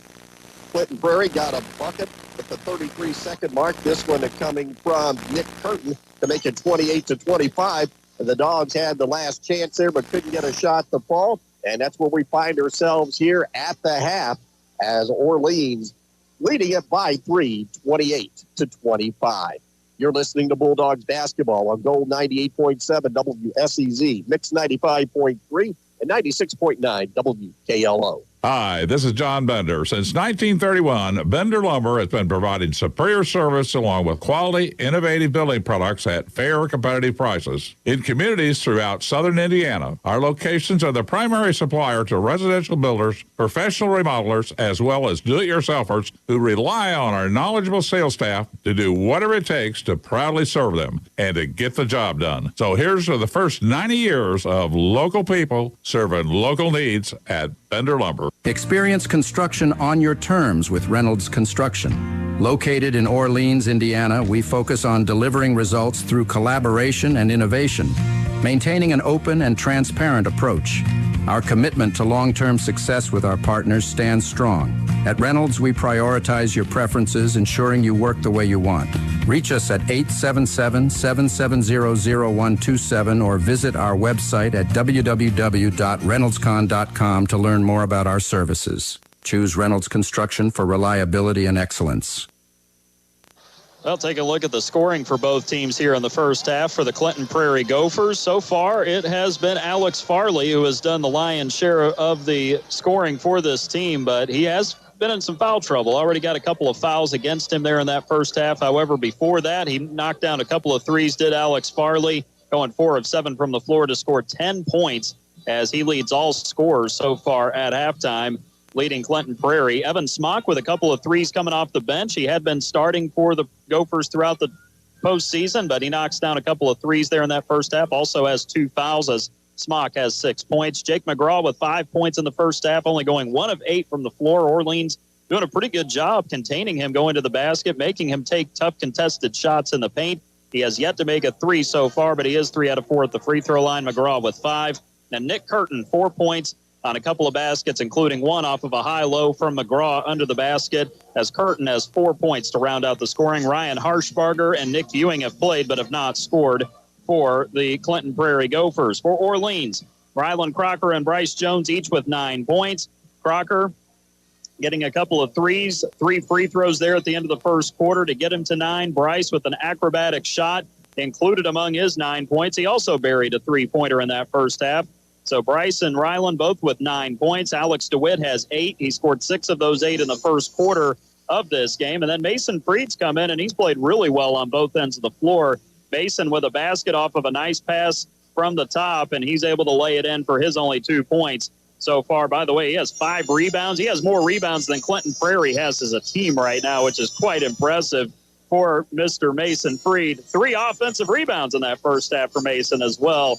So far, Nate Brown has played, has not scored. Same with Nolan Robbins. But you know what? They might have their chance in the second half. We'll see about that as we continue on with halftime here at Gamebridge Fieldhouse. It's 28-25, Orleans in front of Clinton Prairie. You're listening to the Class A State Championship here on Gold 98.7 WSEZ, Mix 95.3 and 96.9 WKLO. At Springer & Springer Insurance, we get it. Insurance can be frustrating. That's why we make it simple. With locations in Orleans, Bedford, Salem, French Lick, and Greenwood, we take the time to get to know you, your needs, life, and goals before finding the right coverage for you. Whether it's auto, homeowners, life, commercial, or farm insurance, we work with a range of trusted companies to give you the best options. Call 812-865-3133 today. Springer & Springer Insurance, making insurance easy. Orleans Auto Value Parts emphasizes the importance of maintaining your current vehicle amidst rising new car prices. They are your local auto value dealer offering affordable, high-quality auto parts with reliable service. They stock Deca and Interstate batteries, custom-make hoses, and provide paint mixing services to match any vehicle color on the road. Visit them at 153 West Washington Street in Orleans or reach out by phone at 812-865-4444. Taking a look at the shooting for both teams here in the first half. First for Clinton Prairie, they are 9 of 19 from the floor in total here in the first half. Farley has made the most field goals, 4 out of 7 so far, so they're shooting 47%, 5 of 10 in the first quarter, 4 of 9 in the second. They're actually making some threes. They're 4 out of 9 from the outside, 44% so far, 3 of 4 in the first quarter, 1 of 5 in the second quarter. Free throw shooting has been all Jake McGraw. He's 3 of 4. That's their team total as well for 75%. For the Bulldogs in the first half, 11 of 19 shooting from the floor, 58%. 5 of 8 in the first quarter. Dropped off, but not a lot in the second quarter, going 6 of 11 to make that 11 of 19 total for 58%. The Dogs holding their own from the outside, 3 out of 6 from long distance, 50%, made their only shot in the first quarter, 2 of 5 in the second. Haven't been at the line much, but Rylan Crocker did make those 3 free throws at the end of the first quarter. So the Dogs 3 of 3 thus far. 5 ties, 4 lead changes. The foul situation so far, Farley and Smock with 2 fouls apiece for Clinton Prarie. Points in the paint, Orleans 14-10 so far. Clinton Prarie 7-5. And points off turnovers in Orleans 7-0 in second chance points so far. As we get ready for the second half here from Gamebridge Fieldhouse as the Class A state championship continues. Orleans 28, Clinton Prarie 25. You're listening to Orleans Bulldogs basketball in the Class A state championship on Gold 98.7 WSEZ, Mix 95.3 and 96.9 WKLO. Turn your dining experience into a fiesta at El Compadre, the heart of flavor and fun. Open Monday through Thursday and Sundays from 11 to 9 p.m., Friday and Saturdays from 11 to 10 p.m. Craving something special? Try one of our mouth-watering entrees that will make your taste buds salsa. And for the ultimate party starter, sip on the best margarita around. Visit one of our 5 locations, Paoli at 300 East Main Street, West Baden, Mitchell, Orleans, Bedford, and coming soon, Palmyra. El Compadre, where the flavor is as bold as the fun. From the court to the countryside, make your next big win a trip to French Lick. Whether you're celebrating victory or just need a timeout, French Lick has you covered. World-class resorts, legendary history, cozy cabins, and family fun all year long. Don't just play hard, relax hard. Go to visit FrenchLickWestBaden.com and plan your next getaway today. Best of luck to the Orleans Bulldogs as they bring home a state championship. You got the entire community behind you. Well, we're about ready to start the second half here at Gamebridge Fieldhouse in downtown Indianapolis. The Bulldogs in their home white uniforms will have the ball to start the second half. Clinton Prarie in the road black uniforms with the red trim. They will come out as the teams switch sides here and see if the Bulldogs can maintain this lead. Up by 3, shot really well first half, played pretty good defense for a lot of that half. Got to keep the turnovers down to keep the rebounding up, and the Bulldogs will be in good shape. Oh, I might add, a great opportunity for the Dogs on the basketball court, but the Orleans Excellent Pet Band is here as well, keeping fans entertained. So very happy that they were able to make the trip, and what an accomplishment and a great place to go. Down low, DeWitt in the lane. Starts off this quarter like he has the first 2 with a little jumper right in front off the glass. Good. That makes it 30-25 in favor of Orleans, starting this second half of play at Gamebridge Fieldhouse. Clinton Prarie, first offensive possession of this ball game. Out high, McGraw. They're going to try and get him free a little bit. Alex DeWitt works on him. Spin move down the lane. McGraw goes up in traffic, blocked out of there by Brown. And the Dogs come out of there with it on the run. Brown bounce pass to Jones. Rice, a big first half. Turns the corner down the lane with the left shot. Hand shot, no good. Rebound, Alex DeWitt, but it wouldn't go. But Alex is fouled, and that'll put him at the free throw line. He was in the perfect spot there, Alex. He had 2 guys on his back there when he was grabbing that rebound, and, man, he got hit a little bit when he took it. But Alex is tough. He's resilient, and he's taken a lot of hits like that throughout the postseason. That foul going against Clinton Prarie, and that is going to be – we haven't gotten it yet as Alex missed the first free throw. It'll be on Jake McGraw. That'll be his first. Great job by Alex to get the rebound. Now let's see if he can make 1 or 2 and make this a 6-point game. That's the 5th offensive rebound for the Dogs today. Next one by Alex. This is going to be short, no good, and the rebound cleared out of there by Curtin. As Curtin up there with Harshbarger and McGraw. And we'll get everybody set out to the left of the key. Here's McGraw driving down the lane, dumping off down low, pump fake by Curtin. His shot comes up short, no good. Oh, but a foul going to be called. Also starting this half will be Smock along with Farley. As that time, once again, McGraw able to get down below the free throw line in the paint and dump it off. And Nick Curtin will be at the free throw line, trying to get his team a couple of points closer. Right now, the Dogs lead it by a handful. Second line. I'm sorry, Dave, go ahead. I was going to say Curtin, 63% free throw shooter. First one is up and good. Well, and DeWitt getting the foul there for Orleans. So that's 2 on Alex. Now it's only the first of the quarter on the Dogs with 7:04 to go here in the third. 6'4" junior is Alex Curtin. Second free throw up and good. Lead trimmed down to 3 as Orleans will bring it up. Clinton Prarie stays in that half-court 3-2 zone. Brown on the left wing into the middle. Jones down the lane. Nowhere to go. Trapped on the baseline. High post to DeWitt. Alex drives the basket, shot up and good off the glass. Might have been a little goaltending, but Alex able to nicely soft touch for 2 more as he has got the Dogs back up by 5. Out to the left of the key, working as Farley. Timeout going to be taken by Clinton Prairie. 6:40 to go, third quarter of play in the state championship game. Orleans on top, 32-27. You're listening to Bulldogs basketball on Mix 95.3, Gold 98.7 WSEZ, and 96.9 WKLO. Kirby Hardware has been helping the residents of Orleans keep their homes and farms running smoothly since 1953. Kirby Hardware carries a full line of GE appliances, hardware items, household items, lawn and garden supplies, paint, and a full line of plumbing, all with the knowledge to get you what you need to do the job right the first time. Kirby Hardware open Monday through Friday, 7 a.m. till 5:30 p.m. and Saturday, 7 till 2. Phone them at 812-865-2510. Kirby Hardware at 206 East Jefferson Street. Farmers, ensure your peace of mind with Green Acres Ag Insurance in Hardinsburg, Indiana. Weather, markets, and unexpected events can hit your operation hard. Protect your crops and livestock from financial losses with the right insurance program. CJ Fleener is your local expert, ready to customize a policy just for you. Don't leave your future to chance. Call CJ Fleener at 812-797-2073 today for reliable coverage and secure your farm's future. Green Acres Ag Insurance, Hardinsburg, Indiana. Your crops, your livestock, our protection. This agency is an equal opportunity provider. Coach Peckinpah taking a quick time out here in this third quarter, trying to get his team back in line. They've struggled shooting the basketball, but in the Dogs' defense, again, it's always tough, and it's no different here today. As again, coming in one of the best defensive teams in the state, giving up less than 40 points a ball game. And that is the trademark, as you and I talked about at pregame, Dave, of this Orleans team. It's a trademark of every Tom Bradley team. And so these guys are doing a great job. They're rotating really well, and they're communicating really well. Of course, they've been really connected all season long, and it goes back over the last couple of years where Orleans has been giving up less than 40 points a game.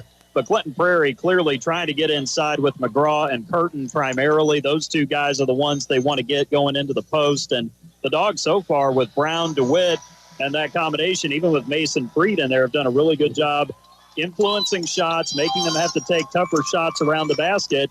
And it's benefited. Plus, it doesn't hurt the fact that they've held Clinton Prairie to one and done all morning so far, that is. They've done a great job on Jake McGraw so far here in this ball game, and that will have to continue if the Dogs want to cut down the nets here and bring home that state championship trophy. See what Clinton Prairie wants to do out of this timeout. McGraw with the dribble to the right side, handed off to Harshbarger, top of the key to Curtin. Harshbarger dumping down low. McGraw post up in traffic, shot off the glass. No, gets his own rebound. Put it up and in. First offensive rebound of the day for Clinton Prairie. And looks like they're going to post up McGraw down low and see what he can do with that 6'4" brain. Out high. Nate Brown has it. Dogs up by 3 in the basketball. Into the high post. DeWitt. Little jump hook up and good. Nice little one-handed push shot by Alex DeWitt to answer. 34-29 as we near the 6-minute mark of the third quarter. Out high. Farley with the basketball for Clinton Prairie. They're going to spread it out around the perimeter, work one-on-one. Farley down the lane. His pass is going to be deflected. DeWitt comes up with the steal. Alex takes it right down the middle of the court, kick it out to Crocker. 3 on the way, in and out. No good. Boy, that would have been a big one if it would have went down. And Curtin comes down with the rebound. Bryland just kind of short-armed that just a hair. He was a little excited, I think, that he was that wide open. He was surprised that no defender was flying at him that quickly. Clinton Prairie, again, slow it up in the offensive end, working around the perimeter. Smock goes on the right side to Curtin, out front of Farley. To Smock, left side, Harshbarger. Around the perimeter, working down the lane, driving all the way to the hoop is Curtin on the right side, who lays it up and in. Got good spacing that time and caught the Dogs in a bit of a shift that time. 34-31, Orleans, though, still on top in the basketball. Nate Brown steps into a long 2 left of the key, up and good. Nate Brown says, leave me open and I'll show you what I can do. His first basket of the day, by the way, so that's big for Orleans to get him going. Harshbarger quickly the offensive end, out front to Farley. Farley to the right of the key. Dogs up by 6, 37-31. 4:55 and counting in the third quarter of play. Dogs have slowed down into the post. McGraw back out. Farley pulls up. 18-footer left side, no good. McGraw tries to keep it alive, still tipped around, and Jones comes out with the rebound. Bryce on the run out, blows by one defender all the way to the rim. Left-handed scoop shot up and good. Dogs have their biggest lead of the day at 39-31. They've got Clinton Prairie on their heels, and Coach Chad Peckinpah has to take a timeout. Orleans leading at 39-31 with 4:31 to go in the third quarter of play.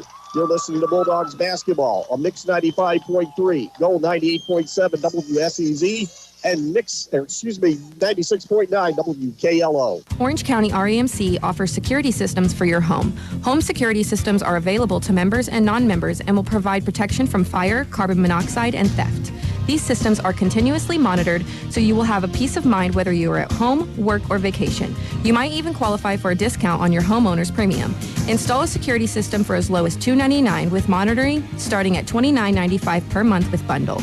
For more information on these home services, call Orange County REMC at 812-865-2229. Thinking of doing a kitchen or bathroom renovation? Need new cabinets or countertops? Call Rutherford Custom Kitchens and More. Be confident in the work you have done. Rutherford Kitchens and More offers custom kitchens and bath, professional installation, and free estimates. Call them at 812-865-2127 or visit them at 220 East Jefferson Street in Orleans. Open Monday through Friday, 7 a.m. to 5 p.m. Out with the old and in with the new at Rutherford Kitchens and More. Dogs' biggest lead of the day, 39-31, nearly halfway through this third quarter of play. And Coach Chad Peckenball's already had to burn 2 timeouts in this third period. Yeah, that's after neither team used a timeout in that first half. So Orleans is really putting pressure on them, but it's not just the defense now. Now you're starting to see the offense really find its footing for Orleans. Bryce did a great job off of that last rebound. They got tipped twice. Looked like Clinton Prarie was going to get it back for another second chance there for a moment, but Bryce is able to get it. He keeps his head up, his eyes down the floor, and he just beats the defense back. Did a great job reading that, went all the way to the rim. He's like, you know what, if you're going to give me a path, I'll take it. And he went right to the basket. And sometimes if you're going to play a team like Clinton Prarie with their length defensively, you got to get out on the break. Coach Bradley said we want to get out and run. Bulldogs have been able to do that a little more here lately. Orleans will come back out as McGraw. Orleans goes 2-3 just to get them off balance a little bit for a possession or two. Farley, here's McGraw down the lane, double team. As he tried to back in, looked as though he might have lost his balance and travel, but he'll be bailed out with a foul. Well, Nate kind of reached a little bit. Didn't look like there was really any contact there, but the foul will be called. That'll be the second on the Dogs here in this third quarter. That's 2 now on Nate Brown. So Brown and DeWitt both with 2 fouls so far for Orleans. On the baseline, Farley into McGraw, but right there is Mason. No, make that Nolan Robbins to knock that ball away and come up with the steal. Quickly, Brown dump it down low. DeWitt right side. Oh, blocked out of there nicely by Curtin from behind. But again, the Dogs do a good job of forcing the issue and got a shot that they wanted. Just a better defensive play. Right. I don't know how Nolan got in there to get that basketball. Did a great job. And then dropping it down to Alex. He had a good position there, but Curtin did a good job recovering there late to get the tip on the blocked shot. Bryce Jones out high with the basketball. Clinton Prarie staying in their zone defense. 1-3-1 this trip down. Out high. Jones has it to the left of the key, brings it to the right side, looks to reverse. 5-second count on. He needs some help, and the Dogs are going to have to take a timeout.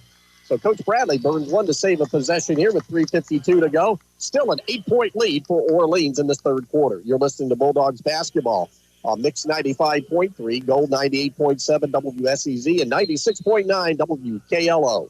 Kirby Hardware has been helping the residents of Orleans keep their homes and farms running smoothly since 1953. Kirby Hardware carries a full line of GE appliances, hardware items, household items, lawn and garden supplies, paint, and a full line of plumbing, all with the knowledge to get you what you need to do the job right the first time.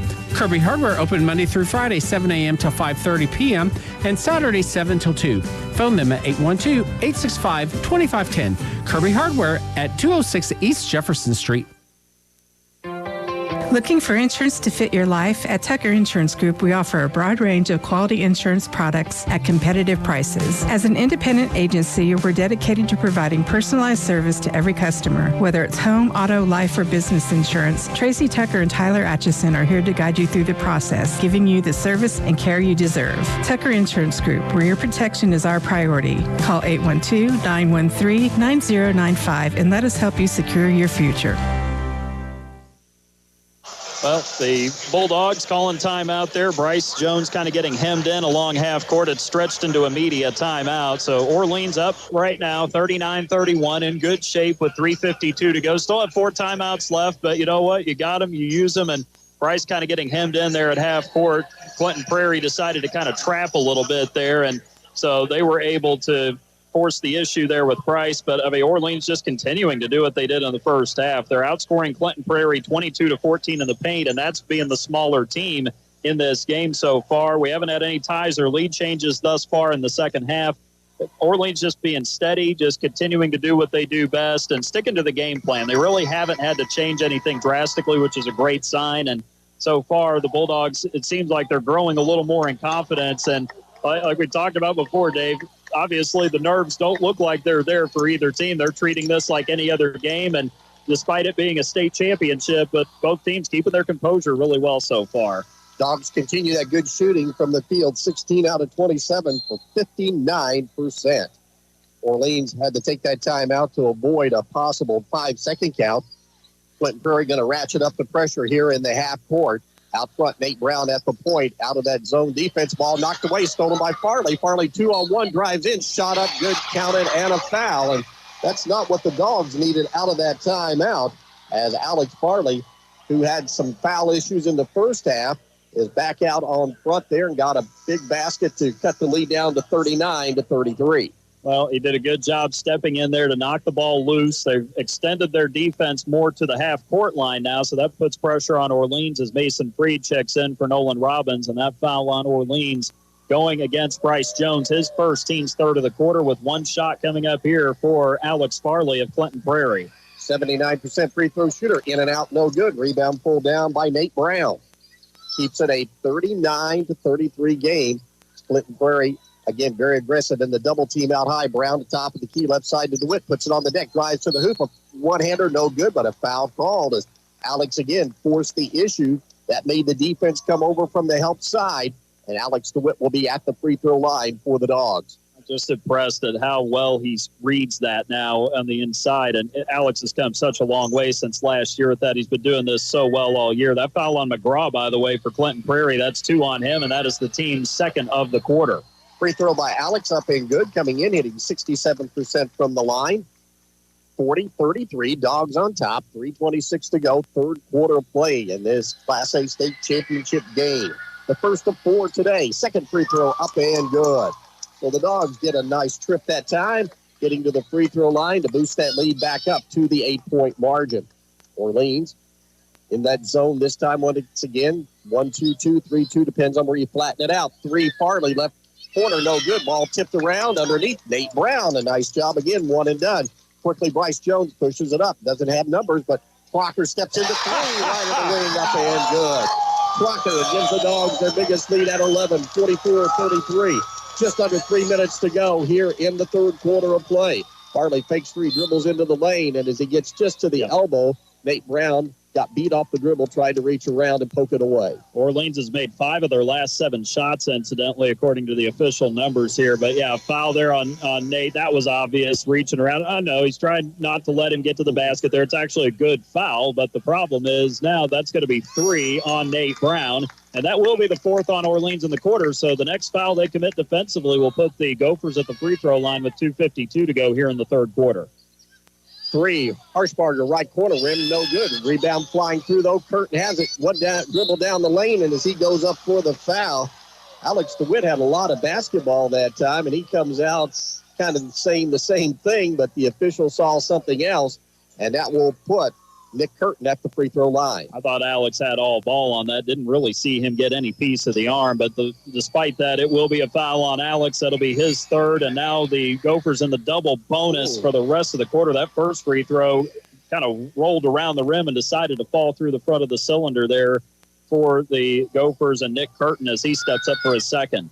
Average is just over 7 a ball game, 63% free throw shooter. This one rims in and out. Oh, but it's tipped up somehow. McGraw just flicked it up with his wrist, and it went in for a 3-point play trip, 44-36.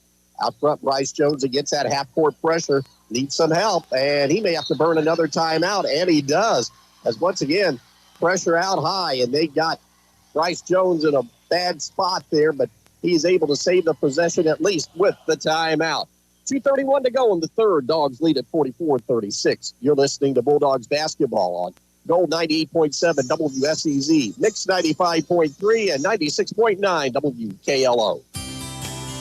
A family-run company started in 1960 by father and sons, Riverview Farms Incorporated is 50 years and counting. Riverview Farms Incorporated primary focus is pullets, chicken, hogs, and turkeys, and some feed crops as well. Located in Orleans, Indiana, Riverview Farms is a viable agribusiness 4 generations strong and counting, and among the biggest producers of poultry and eggs in the state of Indiana. Riverview Farms, working for families, working for you. Choose Orange County Fiber, your hometown internet provider, to receive fast and reliable internet. Fiber optics is the best technology in the world for delivering internet services to homes and businesses. Orange County Fiber offers speeds up to 1 gigabyte per second with no contracts or data caps. You can even bundle with our home phone service or home security to receive a discount. Ready to make the switch? Call today at 812-865-2229 or visit our website at www.myremc.coop. 44-36, Orleans on top here in the state championship game. We talked about what a great honor and thrill it is for the teams, the cheerleaders, the fans, the pep band, and even for David and I. Yeah, we've been here before, but it's always nice to come back.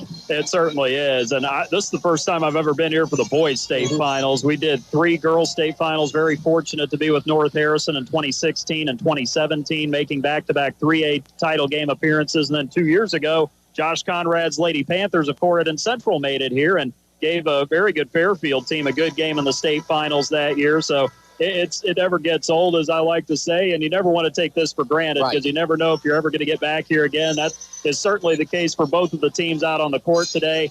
And the community support for Clinton Prairie and Orleans, second to none. Wouldn't expect anything less from the Orleans crowd. They have shown up in droves today, and for those listening at home, they've been listening to a really good performance so far, but a good time out for Orleans to get settled down after the run Clinton Prairie went on there. Under 2:30 to go, the Dogs lead at 44-36. Jones with the dribble, jump pass out high to Robbins. Robbins takes it to the middle of the court, fires it into the corner to Jones. Bryce against that 3-2 zone. Give it up on the right side to Jones. Pulls it out near the logo with the dribble. Spin move. Give it off to Robbins. Robbins down the lane in traffic. Shot up. Oh, wow. Go. Rolled out, but I believe they official was going to call it on the floor anyway. Right, it's on the floor, and that's a big foul on Clinton Prairie because that's going to be number 3 on Jake McGraw. He's kind of looking at the monitor up there above us like, I don't know about that, but Nolan did a good job driving. He got a little bit of a lane. He took it right at McGraw. Did a great job drawing the contact and the third foul on their leading scorer. On the baseline, Robbins needs to get it in, has to come way out high to Crocker. Crocker between the circles, takes it with the dribble to the left of the key, used up the dribble, down low to Freed on the double team, on the triple team actually on the baseline. Mason bobbled it, got it back, goes out of bounds, and it goes off his foot out of bounds. And that's going to be a turnover on Orleans, unofficially 9 here in this ball game. That's not something Mason has to deal with very often, that double team. But Clinton Prairie was able to gamble, get away with it. He just kind of bobbled it, lost control, and unfortunately turned it over. Oh, McGraw, nice spin move down the lane, shot up, good, counted, and a 3-point play. Once again, one-on-one, Jake McGraw, the leading scorer. The lead cut down to 6, and he has a chance maybe to get it to 5. And the Dogs, for the most part, David, have kept their leading scorer from Clinton Prairie in check. Yeah, he's not been able to get to the basket very easily here in the second half. That was actually the easiest drive he's had as he gets his 11th point, and that foul will be on Mason Freed, his first, as McGraw goes to the line for one shot. And hit a lot of rim, but it rolls in, completes the 3-point play. It's 44-39. See if the Dogs can answer. Nate Brown with those fouls comes back in, gives the Dogs another ball handle, replacing Mason Freed against this pressure half-court zone defense. 2-3 zone, out high, working Jones. They'll run another player at him. DeWitt has it on the left wing. Alex pump fake on McGraw, skipping over the top to Crocker. Fakes 3 dribbles into the lane, puts up a runner from 10 feet. Too hard, no good. And the rebound pulled down by Kurt. And then we had a great angle. Looked like that one was going in. Yeah. Here's McGraw the other way, all the way to the rim. Put it up with the left hand, no good, but a foul will be called. And Jake McGraw kind of, David, looks like it's taking it upon himself to try and take this game over now. Yeah, it's exactly what he did in the semi-state last week, as you pointed out earlier. He had 6 points in the first half against Couch in the championship at Lafayette Jefferson, and then he had 18 in the second half. So he is explosive, and he did draw a big foul on the Dogs. That's going to be number 4 on Nate Brown as the Gophers are in the double bonus. They've been down by 11, a chance to get some of the clock not running, but McGraw comes up short on the free throw. He's a 70% free throw shooter here on the season. And the Gophers have left some points at the line, David. Yeah, indeed they have. I mean, so far today, before this free throw, 7 out of 11 at the line. So that's something they'll have to shore up. Second one is good by McGraw. 44-40 is Clinton Prarie on a run now after being down by 11. See if the Dogs get a big basket here to stem the tide. Robbins has it on the right wing. Into a double team, picked up the dribble pass, deflected, but it goes over to DeWitt, right back to Robbins to the right of the key. Dogs spread it out. Robbins with the dribble between the circles to Jones between the circles. Jones with the dribble, gets it to the arc, backs it out. Braley all over him, putting on a lot of pressure. Jones over to Crocker. Crocker to the left of the key with 49 seconds to go. In the corner, DeWitt drives into the middle of the lane to Prarie. He lost it, bobbled it. Coming up with it is Clinton Prarie. Quickly up ahead, driving is Curtin, lays it up and good. And Curtin comes out of there holding his right knee. I don't know if he bumped a knee or what, but all of a sudden the Gophers are back within 2 at 44-42 with 30 seconds to go. Jones out high. Dogs have been sped up here in this half court with this pressure 3-2 zone. Jones to the elbow, dumping down low. DeWitt, does he have the answer? Drives baseline, blocked out of there. And a foul going to be called. There was a lot.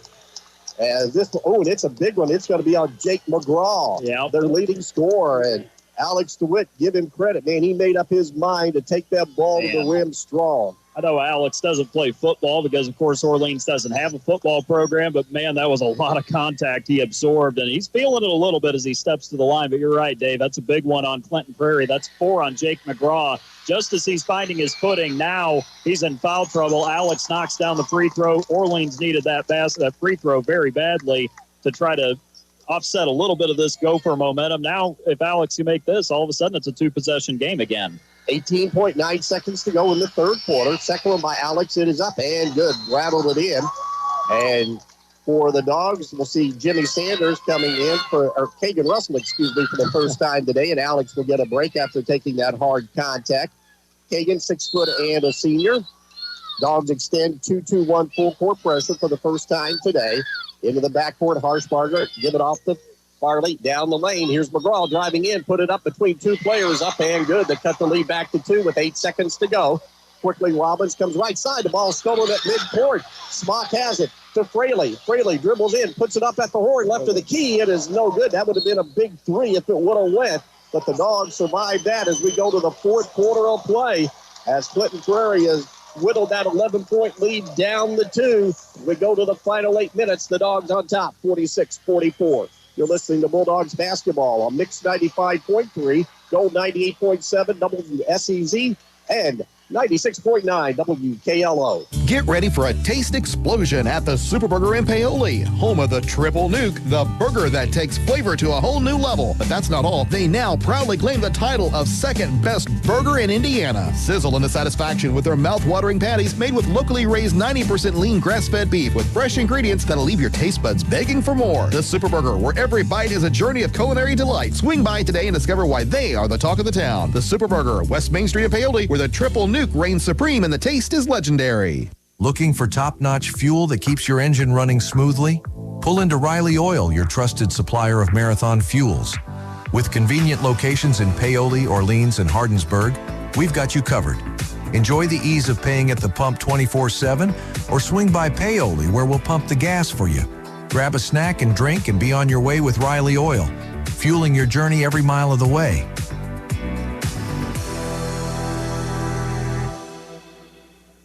Satisfy your cravings with KFC's world-famous fried chicken. What began from a humble service station in Corbin, Kentucky now includes over 24,000 KFC outlets in more than 145 countries and territories around the world.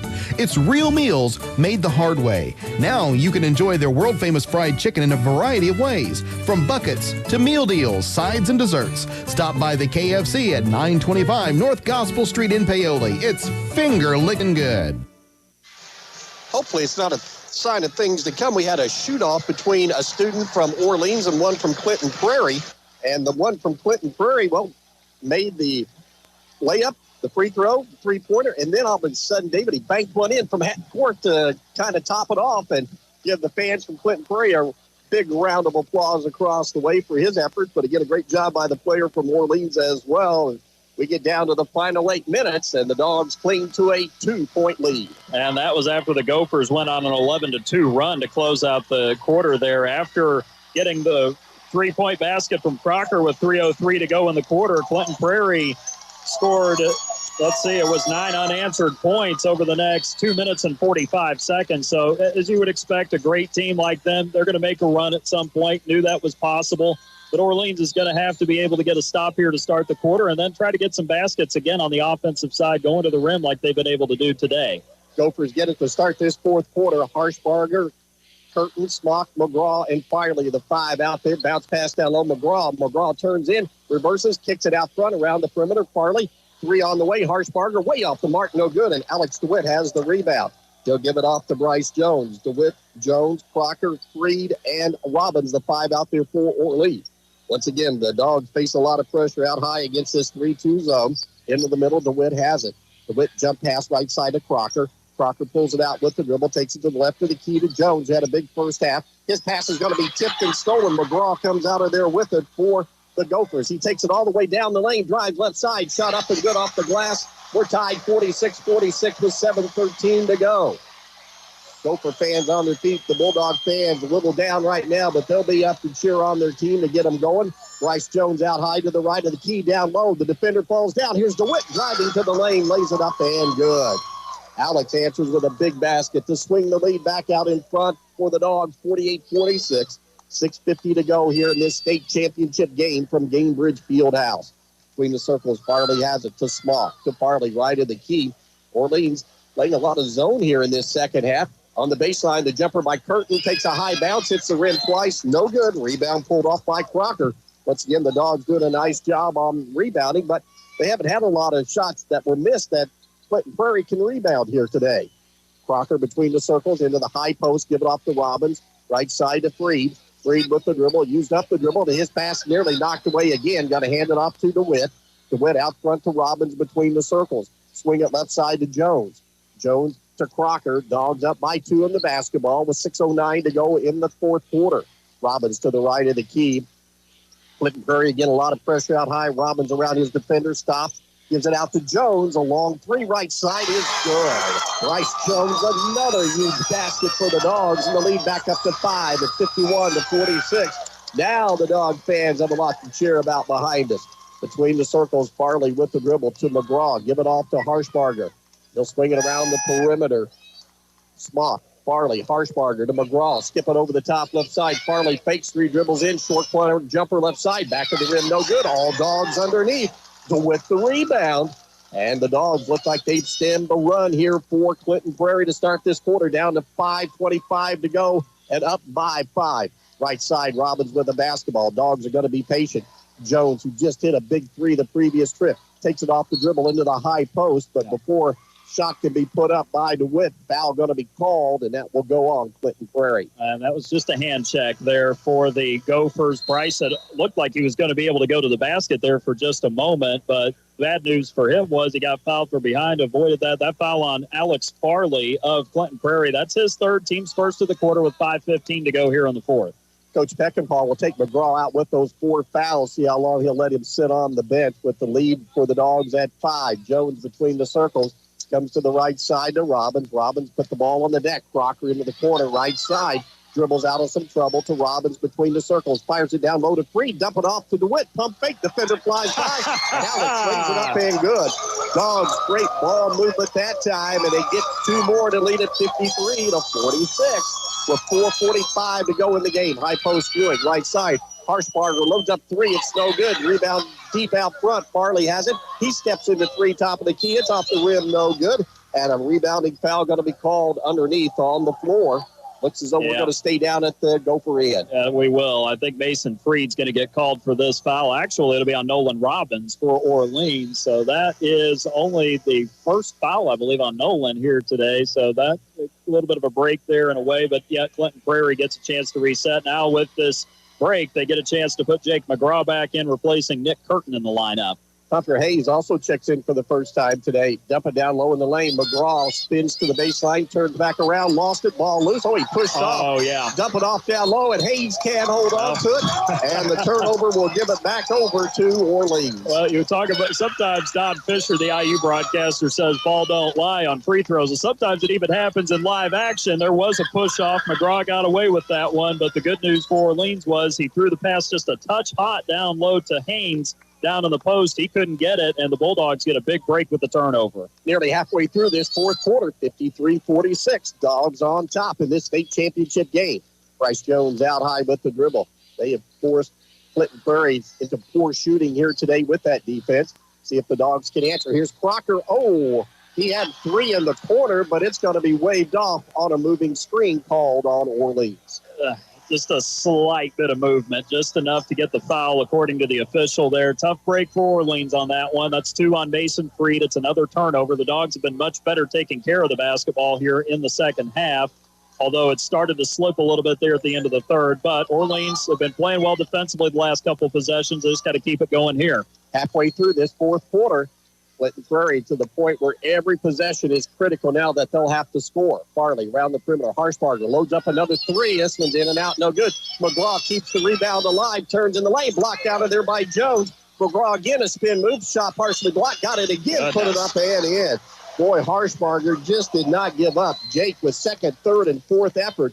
53-48. Quickly Crocker into the lane, and the ball is knocked off his hand and foot out of bounds. That'll be turnover number 13 on Orleans, and timeout taken. 3:36 to go. Orleans still on top, 53-48. You're listening to Bulldogs basketball on Gold 98.7 WSEZ, Mix 95.3, and 96.9 WKLO. Hi, this is John Bender. Since 1931, Bender Lumber has been providing superior service along with quality, innovative building products at fair, competitive prices. In communities throughout southern Indiana, our locations are the primary supplier to residential builders, professional remodelers, as well as do-it-yourselfers who rely on our knowledgeable sales staff to do whatever it takes to proudly serve them and to get the job done. So here's to the first 90 years of local people serving local needs at Bender Lumber. Experience construction on your terms with Reynolds Construction. Located in Orleans, Indiana, we focus on delivering results through collaboration and innovation, maintaining an open and transparent approach. Our commitment to long-term success with our partners stands strong. At Reynolds, we prioritize your preferences, ensuring you work the way you want. Reach us at 877-770-0127 or visit our website at www.reynoldscon.com to learn more about our services. Choose Reynolds Construction for reliability and excellence. 3 minutes, 36 seconds is all that's left in this Class A state championship game from Gamebridge Fieldhouse in downtown Indianapolis, which means the Dogs right now are just a little over 3.5 minutes away from a state championship, and they lead at 53-48. This has been the critical point here for Orleans throughout the tournament, especially last week, because against Hauser, they had recovered from a 13-point deficit to get it within, I believe it was 4 or 6 around this point as well. And then against Clay City, it was still kind of a toss-up game at this point. So Orleans has been here before. That's the good news. Clinton Prarie was able to pull away from both of their opponents in Triton and Couts last week in the semi-state, even though they've been in this position throughout the season, having been there recently in a high-pressure situation like this. Got to think that's going to help the Bulldogs. The Gophers have come back. They've taken the lead in the points in the paint, 28-26, thanks to Jake McGraw's efforts here in the second half. He still has 4 fouls. Bulldogs going to have to try to see if they can draw something on him here. If they can get him fouled out, that could make a big difference here down the stretch. Dogs go 2-2-1 full court pressure. Saw a little bit of this in the game earlier. McGraw has it on the right wing. McGraw has the ball knocked away and stolen. Here's that Dogs defense coming up with a huge steal with 3:24 to go, leading 53-48. Right side, Nate Brown with the basketball for Orleans. Brown keeps the dribble alive. Give it off to Crocker out high. Crocker right along the logo. Give it out front to Bryce Jones. Jones looks down low. Nobody open. Still fires down low. Now he's gotten to win on the baseline. Pump fake by Alex. Shot no good. And rebound pulled down by Curtin. Boy, Dogs a great look. Just couldn't get that one to fall. Quickly into the corner. Farley doesn't take the three. His pass deflected, but coming down with it is Smock, and he'll pull it back out to reset the offense. Jones, again, very aggressive out high on this defense for Orleans. Right side to Harshbarger. Harshbarger against the 2-3. Looking down low, he gets it to McGraw. Spin move on the baseline, up and under on Freed. Good defense, but still got it up off the glass. That was a good move. He went under Mason on the pump fake there. Mason was ready to block it, but McGraw made just a little bit of a half fake there to get him off the ground to get the shot to go down. 53-50, Dogs up and the basketball with 2:27 to go. Crocker around the perimeter to Jones between the circles. Jones working, fires it down low. Here's Freed all alone, lays it up there and good. Nice find by Jones to Mason Freed. 2 big points for Mason, and the Dogs lead it again by 5 with 2:12 to go. Right side, Harshbarger. Give it off on the right wing. Looking is Farley. Farley, they kept him in check. He had a couple of threes early, but for the most part, the Dogs have done a nice job of closing out on him. Dogs stay in that 2-3. Ball knocked away. Stolen out front by Ryland Crocker. Run on one down the lane. Shot up good. Counted out of foul. And Ryland Crocker will have a 3-point play opportunity with 1:56 to go. And he can give the Dogs an 8-point lead. You know what, Dave? He averages 1 steal per game. That was the biggest steal of his career. This senior wants to go out a state champion. He got a big deflection, just kind of took it away at half court and then runs it the other way. Does a great job absorbing the contact going down the right side.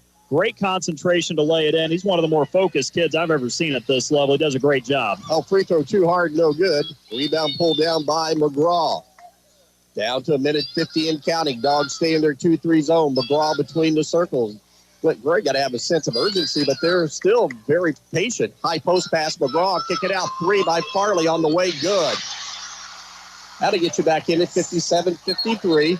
And timeout going to be quickly taken by Coach Chad Peckinpah. 1:35 to go. Nothing is easy when you get to this point of the season. Dogs lead it by 4. You're listening to Bulldogs basketball on Mix 95.3, Gold 98.7, WSEZ, and 96.9 WKLO. At Springer & Springer Insurance, we get it. Insurance can be frustrating. That's why we make it simple. With locations in Orleans, Bedford, Salem, French Lick, and Greenwood, we take the time to get to know you, your needs, life, and goals before finding the right coverage for you. Whether it's auto, homeowners, life, commercial, or farm insurance, we work with a range of trusted companies to give you the best options. Call 812-865-3133 today. Springer & Springer Insurance, making insurance easy. Orleans Auto Value Parts emphasizes the importance of maintaining your current vehicle amidst rising new car prices.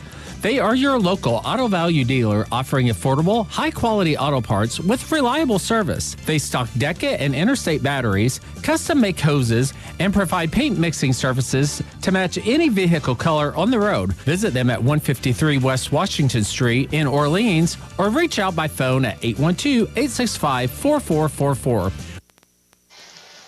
1:35 is all that remains in this Class A state championship game, and the Dogs lead at 57-53. But if they can keep making defensive plays like they have the last couple of series, David, they'll be in good shape. They certainly will, and obviously Farley getting loose, as you pointed out. He hadn't really done much from behind the arc since the first quarter, but my goodness, he's got a good shot on him. He's 47% from behind the arc, and I don't care what level you play, that is incredibly accurate.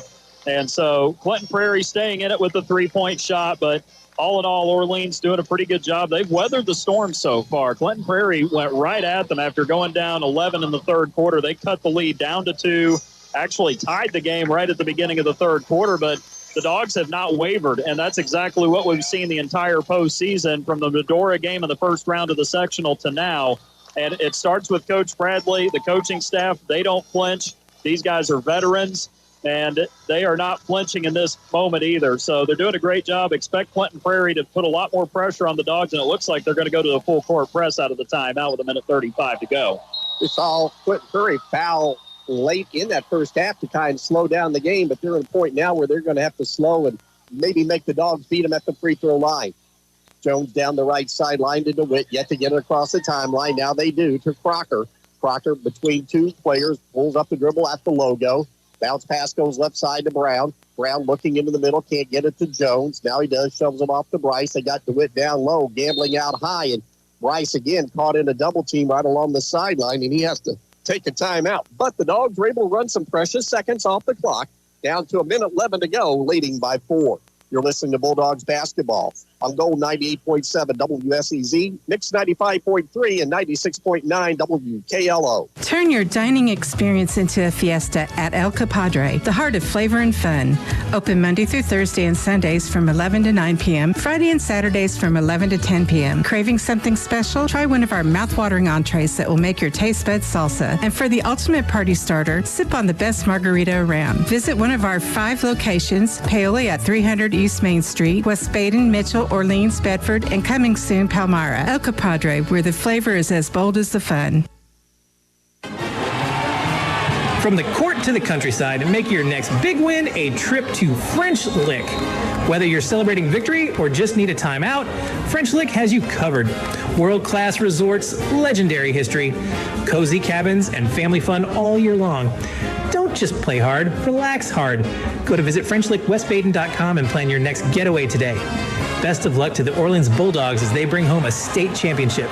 You got the entire community behind you. Dogs get it in to Crocker, weaving his way through defenders to Brown. Lob it down low, all along, Alex DeWitt as he got behind the defense. And it's 59-53 with less than a minute to go for the Dogs in the state championship. Quickly, Farley to the offensive end. Dog fans rise to their feet behind us. Between the circles, Farley running off some precious seconds to McGraw. McGraw launches 3 right side off the rim, no good. Rebound underneath, Nate Brown, another big one for Orleans. Trapping in the backcourt. Crocker in the backcourt's going to be fouled with 38.6 seconds to go. Still, though, the Dogs not going to the free throw line as Clinton Prairie has some fouls to give. Yeah, we still have one more to give, actually, with 38.6 to go. That foul will be on the Gophers, and that is their 3rd team foul of the quarter, and that'll be on Evan Smock. That will be his 3rd. So they'll switch out Harshbarger going with defense here, putting the 6-foot junior forward, Nick Ewing, into the contest. Full court man-to-man pressure by the Gophers. DeWitt will trigger it in. Gets into Crocker in the backcourt. Crocker with the dribble, and he's going to be fouled from behind. Smock tried to reach in and poke it away. Instead, got him on the arm with 35.7 seconds to go. 6-point Orleans lead. They'll have the length of the court to go. And that'll be the 4th foul on Evan Smock. That's 4 on the Gophers in the quarter. So the next defensive foul on Clinton Prairie, and the Bulldogs will be in the double bonus. DeWitt gets it into Jones, and he'll be fouled immediately in the corner. And for Orleans, that's the man that they wanted to see the ball in his hands. Bryce Jones hit 3 out of 4 to seal the deal in the final few seconds last week in that semi-state championship game against Clay City. It's funny now, but Bryce said when he stepped up the first time, he said, I was scared to death. And I'm hoping he's not scared to death right now. Hopefully he's just as calm as he normally is. He's a great free throw shooter at 75%. 4th foul on Farley as Bryce makes that first one. The Gophers now over the limit. They're going to put Harshbarger back in, offense for defense, replacing Nick Ewing in the lineup. So if Bryce can make this, all of a sudden it's an 8-point lead, and the Bulldogs are sitting pretty with 34 seconds to go. Bryce just a head shake when he made that one. The second one is too hard, no good. Rebound going to be pulled down by Smock, and Bryce trying to come from behind to poke it away will end up getting the personal foul. Yeah, I know the Bulldog fans are going to boo this, but it's a great call. He tried a little too hard to go after it, tried to swat down. That's going to be the 2nd on Bryce. That'll be the team's 3rd. So the Bulldogs still have 1 foul to give here with 33 seconds to go, if they so choose to use that as they get their defense set. McGraw going to let it come in. Brown comes back. He'll pick it up. Across the timeline, McGraw dump it into the corner, and Farley, he stepped out of bounds. And that's a huge turnover there by Clinton Prairie as the Dogs will get it back up by 7 with 29 seconds to go. Wow, I just lost his position there for a moment. He was in a good spot in that corner, wide open, but he just kind of stepped back a little bit, and the line was there. I just don't think he had the spatial awareness that time, but huge break for Orleans. Full court man-to-man pressure. DeWitt gets it into Crocker. Crocker works his way underneath the bucket. Double team there. The foul going to be called, and that'll be it on the day for Farley of Clinton Prairie. That's a big loss, obviously, because, again, he's their best three-point shooter, and so you lose him. That does take away a weapon for you with 26.8 seconds to go. The Gophers trying to extend this, so Farley will have to come out. Crocker will step up. Of course, he's going to be delayed just a little bit. Harshbarger will check in, but I don't think Coach Beckenpaugh is aware of how many fouls Alex Farley has because he's subbing Harshbarger in, but Harshbarger is the one who's having to tell Farley, hey, that's 5. So he's going to have to come out. He's done, and he will foul out of this game for Clinton Prairie haven't had a pretty good game overall offensively for this team, as Farley will lead with 16, which is right on his average, 16.4 a game coming in. Crocker's free throw up and good. 61-53, Orleans on top. 26.8 seconds is all that remains in this championship game.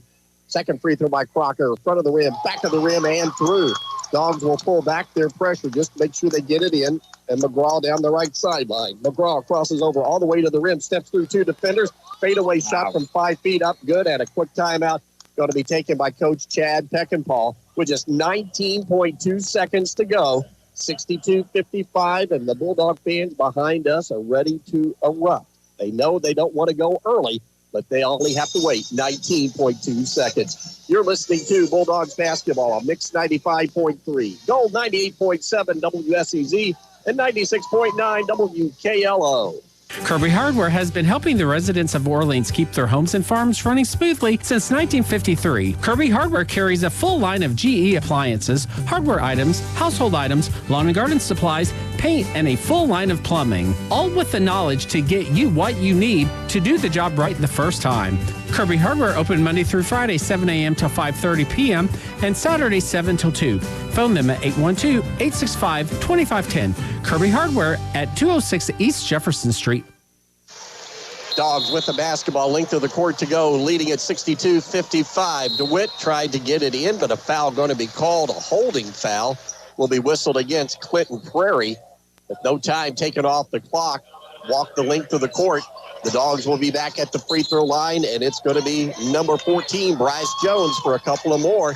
And another player will foul out for Clinton Prairie, this time Evan Smock. Yeah, he's done for the day, made a couple of big threes there in the first half. So that's two of your top six who are out of the game now for Clinton Prairie, starting to run out of options. Bryce with that high arcing shot. He didn't look scared on that one. No, he knocked it not. right down the middle. So that's with Bryce, though. I mean, he's got an interesting shot, straight up, straight down. Once he finds his rhythm, he can get on a roll at the line. Second one is right through there as well.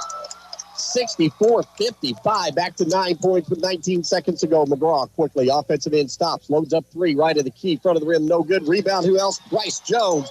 He'll bring it down, and that'll run out the clock. And the Dogs are starting to celebrate here behind us and across the way. Coach Mark Wheeler and Coach Tom Bradley hug. It's tears of joy, down to zeros. The Dogs have done it. The Dogs have done it. The Dogs have done it. They are your 2025 Class A Boys State Champions.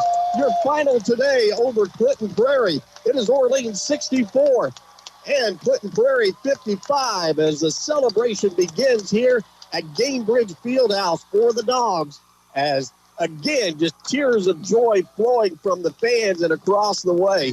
And what a game that these Dogs played here this morning and afternoon to come away with the win over Clinton Prairie. So for the past 2 weeks, the Dogs have taken down number 1, number 2, number 3, and now they're state champs. Well, not bad for the number 4 team in the state of Indiana in Class A. I mean, my goodness, what a sequence. To beat Hauser, who was number 2, Clay City was number 1, and now to beat number 3. And this was a really good Clinton Prairie team. They reminded me a little bit of Hauser, the way they played in some ways. But what an honor and what a spectacular outing, especially after that run, for Orleans to come back and to do something no other team in their conference has ever done. The PLAC has had 2 state runner-ups, Paoli in 1999, Crawford County in 2017. But now Orleans can say that they are state champions for the first time in their 114-year history. Congratulations to the coaching staff and the players on a job well done all week and today as well. And for this team, for this program, for this community, this is as good as it gets, winning a state championship. This is a spectacular moment for this Orleans community. We thought the celebration was big last weekend. Well, let's get ready to blow the top up and off this weekend as the Dogs will come back, and they are the state champions in Class A as Orleans, their 25th win of the year. Well, they're all big, but this will be the one that people and fans from throughout Orleans and the Orange County community will remember as they come away here with the victory. Here is head coach Tom Bradley being interviewed on the big Jumbotron and the screen above us. And trying to maybe we could pick up some of that. But, man, what a game that his team did play here today. Yeah, certainly did. And, I mean, he has every right and every reason to be proud of his team. They faced a very good team, as we mentioned today, but, I mean, they just stuck to who they were. They didn't try to impersonate another team. They didn't try to be somebody else. They were just the Orleans Bulldogs, the team that the program and the team that Coach Bradley has built for 26 years with this coaching staff. And they did it by sticking together, being one unit and not making it about one person. And that's why Orleans won this. That's why they won the sectional, the regional, the semi-state, and now why they won the state championship. They endured. They showed an incredible amount of resiliency, and that is why they are state champions and why they're going to get to bring home the big trophy, with that state championship trophy coming back to Northern Orange County tonight. It is Orleans, your Class A state basketball champion, 64-55. We'll have more from Gamebridge Fieldhouse as the Dogs celebrate their state championship. You're listening to Bulldogs basketball on Gold 98.7 WSEZ, Mix 95.3, and 96.9 WKLO. Farmers, ensure your peace of mind with Green Acres Ag Insurance in Hardinsburg, Indiana. Weather, markets, and unexpected events can hit your operation hard. Protect your crops and livestock from financial losses with the right insurance program. CJ Fleener is your local expert, ready to customize a policy just for you. Don't leave your future to chance. Call CJ Fleener at 812-797-2073 today for reliable coverage and secure your farm's future. Green Acres Ag Insurance, Hardinsburg, Indiana. Your crops, your livestock, our protection. This agency is an equal opportunity provider. Orange County REMC offers security systems for your home. Home security systems are available to members and non-members and will provide protection from fire, carbon monoxide, and theft. These systems are continuously monitored, so you will have a peace of mind whether you are at home, work, or vacation. You might even qualify for a discount on your homeowner's premium. Install a security system for as low as $299 with monitoring starting at $29.95 per month with bundle. For more information on these home services, call Orange County REMC at 812-865-2229. Thinking of doing a kitchen or bathroom renovation? Need new cabinets or countertops? Call Rutherford Custom Kitchens and More. Be confident in the work you have done. Rutherford Kitchens and More offers custom kitchens and bath, professional installation, and free estimates. Call them at 812-865-2127 or visit them at 220 East Jefferson Street in Orleans. Open Monday through Friday, 7 a.m. to 5 p.m. Out with the old and in with the new at Rutherford Kitchens and More. Dogs going to take home all the hardware today as Bryce Jones, the senior point guard, has just been named the 2025 Ray Kraft Mental Attitude Award winner. So congratulations to Bryce Jones. What an accomplishment. But if you talk to Bryce, he's going to deflect it very quickly, saying, you know, without my teammates, I would never have a chance to win this. But what a great honor for Bryce and his family, the Orleans Bulldogs, and the community here today. What a game he played. He was a catalyst in this state championship ball game. And he was all season long. And, Dave, you could go back to his sophomore year. He was been a catalyst in this program his entire career. And, I mean, what a moment for Bryce. What a well-deserved, obviously. He's a fine young man.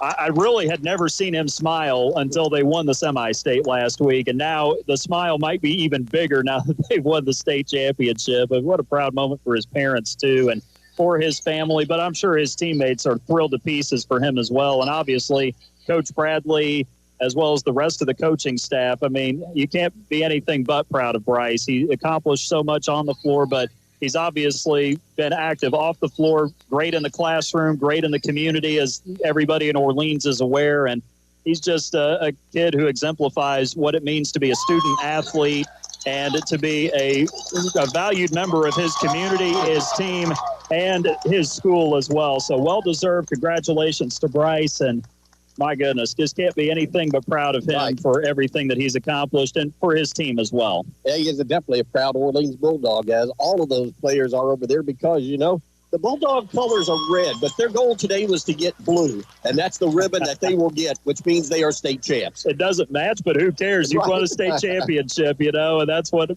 matters. So, I mean, these guys earned this today, hard work and obviously perseverance, and that's what it takes to be a champion. Plus, you got to get some breaks to go your way, and, of course, the Dogs got that in this game, as they did in the semi-state last week, too, against two great teams. And as people like to say, coaches like to say, you got to beat great teams if you're going to do great things, and that's exactly what Orleans has done on the basketball court, playing in the 84-by-50 rectangle all postseason. And for Clinton Prarie, we just got to salute them. They're a very good basketball team. They really fought back, and a lot of teams would have wilted after being down 11 like they were in the third quarter. But they came back, tied the game up early in the fourth, but Orleans weathered the storm just like they did last week against Hauser and Clay City. And that's something that the Bulldogs should be proud of. That's not something that just applies to the playing floor. That applies to life as well. Resiliency is something you can carry forward into your post-playing career. You know, people wonder, well, how do you win a state championship? You got to be a good team, first of all. Right. And as you mentioned, you got to have some luck. But over the past 4 weeks, you got to play good basketball. And for the Dogs, they did that. And, I mean, they did that against some excellent teams, as we talked about. They took down 1, 2, and 3 on their march here to Gainbridge Fieldhouse to be state champions. So you can never say that this Bulldogs team backed into a state championship. They went out and earned it on the hardwood this year. You beat the top 3. You have absolutely earned it. And you talk to people in the Orleans community, they would say last year's team was better roster-wise because of the senior class. And obviously Carter Allen, Ian Hall, Xavier Alston, all those guys did a phenomenal job. And they're just as much a part of this as these guys are, even though they didn't suit up and they have graduated. But they were around these guys for those years, for the last couple of years, and they helped make these guys better basketball players as well. So that certainly has to be recognized, I believe, with that senior class. But these are the guys who gelled together. Things went the right way. They started playing their best basketball when it was absolutely needed, and that is why they are state champions and why they're going to get to bring home some medals and also get to bring home the big trophy, the state championship trophy, which without question will be hanging prominently in that trophy case there right outside the doghouse inside Orleans Junior-Senior High School. I think the Bulldogs, it's not the shop class anymore, but the STEM class needs to build its own huge trophy case so that can be prominently presented and shown out front there. And, of course, it means that there'll be a banner hanging now at the doghouse saying, Boys Basketball Class A 2025 state champs, and that's the Orleans Bulldogs, as their fans have followed them, as we mentioned at the top of today's broadcast, in droves here today, and they have followed them, and it's going to be a happy trip back to Orleans tonight to celebrate. I want to try and get over maybe Athletic Director Mark Wheeler to find out maybe what might be in store in this celebration, because the Dogs definitely have a reason to celebrate. The school's first ever state championship, and it comes in boys basketball here today at Gainbridge Fieldhouse. Again, the final was Orleans winning at 64-55, excuse me, as the Bulldogs take care of the basketball. Well, not as much as they usually do. They had 14 turnovers in this game. Clinton Prarie only 8. Big difference, though, was rebounding here today as Orleans able to control the backboards. And, of course, we came in talking about their defense, David. The fact that they give up less than 40, but still they give up 55 today. And you think, well, that's over their average. But, folks, you got to look at that. That's 11 less than Clinton Prarie normally scores in a game. So you can say job well done on that end of the floor. Yes, exactly. Clinton Prarie was almost on autopilot offensively last week. I mean, they were putting 70 points on Couts, who was a really good team in the northern corner of the state and the northwest corner. And so this was a very well-documented offensive team. We mentioned perimeter shooting, Dave, from the outside, and to limit them to 5 out of 19 from behind the arc, amazing. That right there gives you all the difference. Plus, the Bulldogs were 6 out of 10 from behind the arc. So it wasn't about the volume for Orleans. It was about the efficiency. And Clinton Prarie holding them to 5 made threes for a team that shoots 37% from behind the arc. Job well done, absolutely, on the defensive end, keeping that perimeter contained, even after Clinton Prarie got off to a hot start there in the first quarter. Well, you go back to the regional game, David, and that's where it all started with the good shooting that Orleans had. And they maintained that over those past 4 games in the regional, the 2 in the semi-state last week where they were over 60%. And then again here today in this state championship game, again, over 60% field goal shooting. Yeah, it's just efficient offense, work for good shots, but then trade good shots for great shots. And that's what Orleans did so well, as they're going to start getting their awards here in the postgame. But the Bulldogs certainly shot the ball very well. They were efficient. They were very consistent throughout. And what's most impressive is in closing time, they were 6 out of 7 from the floor. And when you're closing at that rate and making 5 out of 7 at the free throw line, you only took 1 3-point shot, didn't force the issue. But that's the discipline. And that's also the good fundamentally sound basketball that we're accustomed to seeing from the Orleans Bulldogs. They carried that out today for 4 quarters. on both ends of the floor, and it just makes you really proud. I know if you're Coach Bradley, to see these guys carry it out and play their best when it was needed. Well, let's talk about this young men that are receiving these medals right now.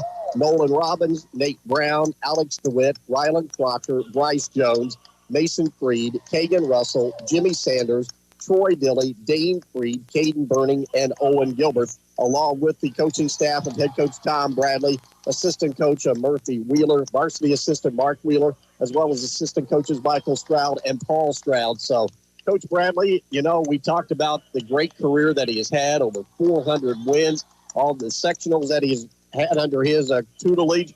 And now we talked about, you know, the only thing that was kind of left off the shelf maybe, or not that he had accomplished, and something that a lot of coaches who are in the Hall of Fame never accomplished, and that's a state championship.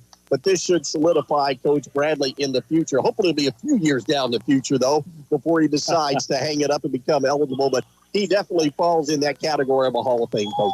He certainly does. And, Dave, I've told so many people when I've had conversations with them about coaches around the area, and I've said if Tom Bradley never won a state title, I thought he was a Hall of Fame coach. But this is a cementing moment. Well-deserved. I know he's not looking for the recognition. I know he's not looking for the spotlight. He's as humble as they come. One of the most well-respected coaches. Never heard a coach say a cross word about him at all. He is so well-respected and revered in this profession in Southern Indiana. I mean, he joins the ranks of Doc Nash, Josh Thompson, as well as Mike Wagner, the former coach at Lagodi. And, I mean, just what a job he and his staff did. But, I mean, to be with those guys now and being a state champion, he's joined that fraternity now. And, of course, he's going to make it all about his guys, and deservedly so. But he's the one with his coaching staff that have provided that blueprint for 26 years. It's led to 425 wins, 10 sectional titles, 2 regional titles, a semi-state, and now add that state championship to put the cherry on top of the sundae, as it were. And maybe the most difficult thing that he done, he won it at his own home school where he graduated and played basketball himself, and then comes back to do this and lead these group of outstanding young men to receive the state championship trophy, which is now going to be bestowed upon them. Of course, the senior group will come up to accept that trophy. And, of course, that's Rylan Crocker, Bryce Jones against Kagan Russell, and Jimmy Sanders. Again, the very first state championship in Orleans high school history. And it comes in boys basketball here today at Gamebridge Fieldhouse. And these Orleans fans, I think one of them may even be a little bit stunned, David, as we really see this happen. That's almost a pinch me moment, because you dream about this and you think, well, how is it going to happen? And I know that was kind of the talk this week. How are we going to do this?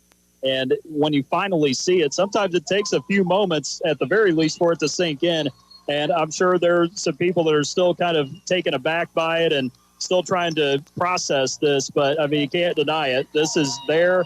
This is now a state championship that Orleans has earned. They've won it. And, I mean, eventually it'll sink in. And once it does, this is going to be a season everybody in the Orleans community will look back on. And they're going to have great memories about this season, watching this team and being together as a family, families, I should say, plural, and being able to take in this moment. This is something you never forget. And this will be a picture that will be hanging in the doghouse for years to come, and everybody's going to be looking at that and saying, I was there, got to see that, or I listened to that game and got to hear Orleans win a state title. That's something that you can't make it up, and you can't make it up out of whole cloth, but you also, there's nothing else like it either. Well, that it is. If the Dogs have a theme song, it's now Queen, We Are the Champions, and that they are in Class A boys state basketball. As they have their normal, what you'd call a photo that you would see probably up on the picture, everybody smiling. And now they get a little exotic here, everybody cheering, pointing to the trophy and doing all kinds of things. So add a little animation to it as well and make it that much more fun, because this is a moment that these young men will remember the rest of their lives. And, of course, they will go down in basketball lore at Orleans High School. This will be the team, that picture on the wall that every young man and every young woman basketball player that walks around the doghouse, this is the one that they will point to saying, this is what we want to do. Exactly right. And, this is something that these guys, Bryce and Rylan, both said it last week at postgame. We've dreamed about going to state since we were little kids. And when you see a dream like that come true, it's truly incredible and just a wonderful moment to see all that hard work come to fruition. These guys have been playing since they were in the Biddy Ball program, and they've come up through the ranks and gotten to know Coach Bradley. They've had great coaches coming up through the junior high level and into the high school level as well. And so for these guys, I mean, it's a spectacular moment. It's special, and these are memories that you treasure right here when you get a chance to do something like this. So it's truly remarkable and well-earned. And so for these guys, just can't help but be proud of them for all their efforts all season and throughout their careers too. Well, we also got a tip of the hand to all the people behind us, the fans who followed the Dogs all season long, and they get to come and celebrate here today in downtown Indianapolis, as they are just as much a part of this team as most of the players. You know, they probably lived and died more than the players on a lot of these games, on some of these plays, you know. But they stood with them through thick and thin, and just an outstanding season. 25 wins, the most in school history. And, of course, cap it off here with this great tournament run of sectional, regional, semi-state, and now state champions, the Orleans Bulldogs in Class A. And now they get to do another symbolic thing, and that's cut down the nets. Yeah, and of course here you don't necessarily get to cut the nets with the scissors as you do in the other rounds. You get to take the whole thing down. They got to replace the whole thing because, of course, the 2A championship is coming up, but you get to take that home. And now there's a shirt. Defense wins championships. Paul Stroud, one of the assistants, carrying that around.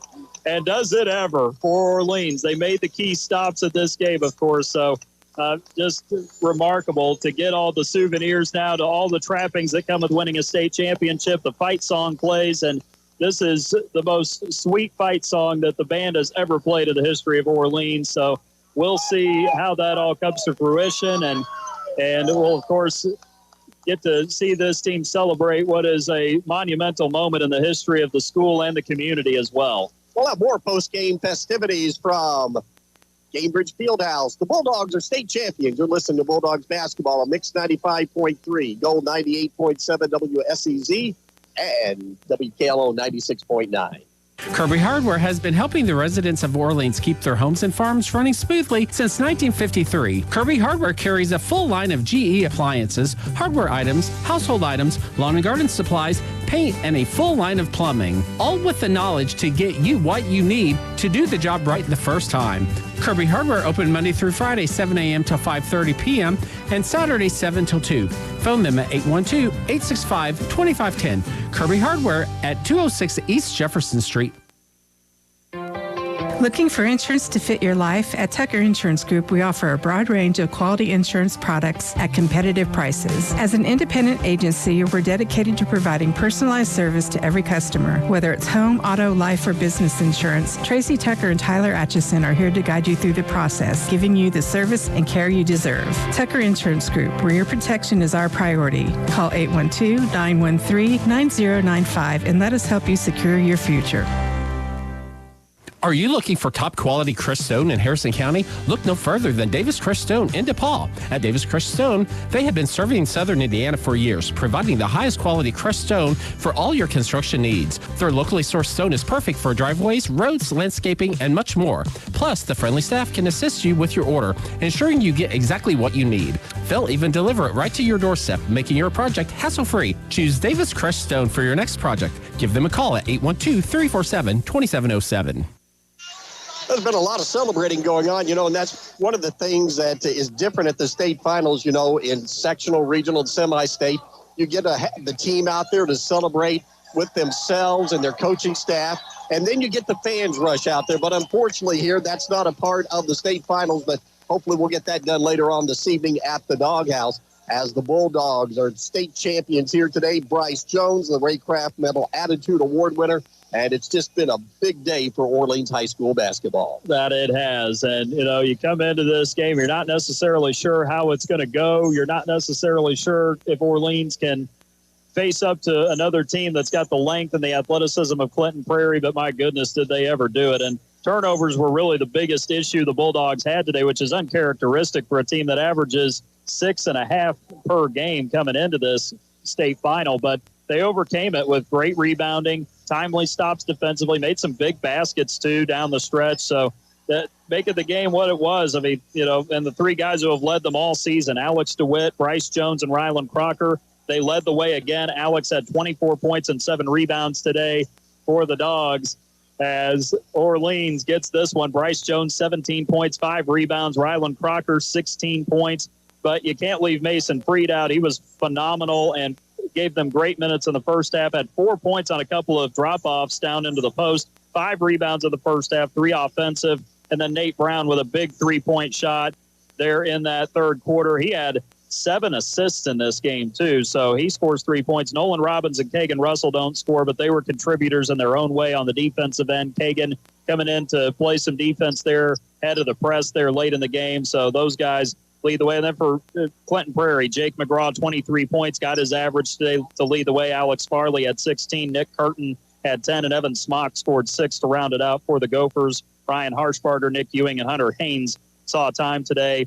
The points of the paint dead even at 32 apiece, 18-9. Points off turnovers for Clinton Prairie. And the Bulldogs involved in 6 ties, 4 lead changes, led by as much as 11 points in this game.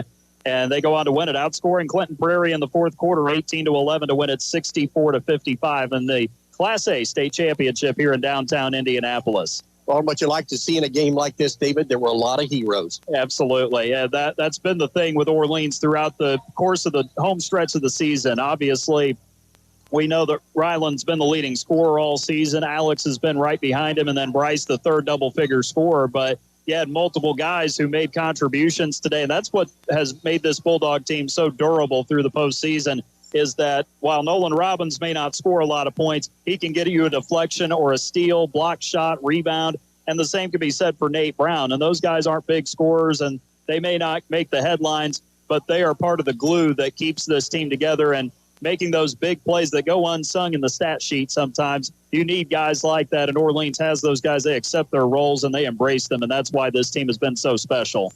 Remember the score, 64-55, Orleans over Clinton Prairie. The Orleans Bulldogs are Class A boys state basketball champions in the state of Indiana. We'll be back to wrap things up from Gamebridge Fieldhouse. You're listening to Bulldogs basketball on Mix 95.3, Gold 98.7, WSEZ, and 96.9 WKLO.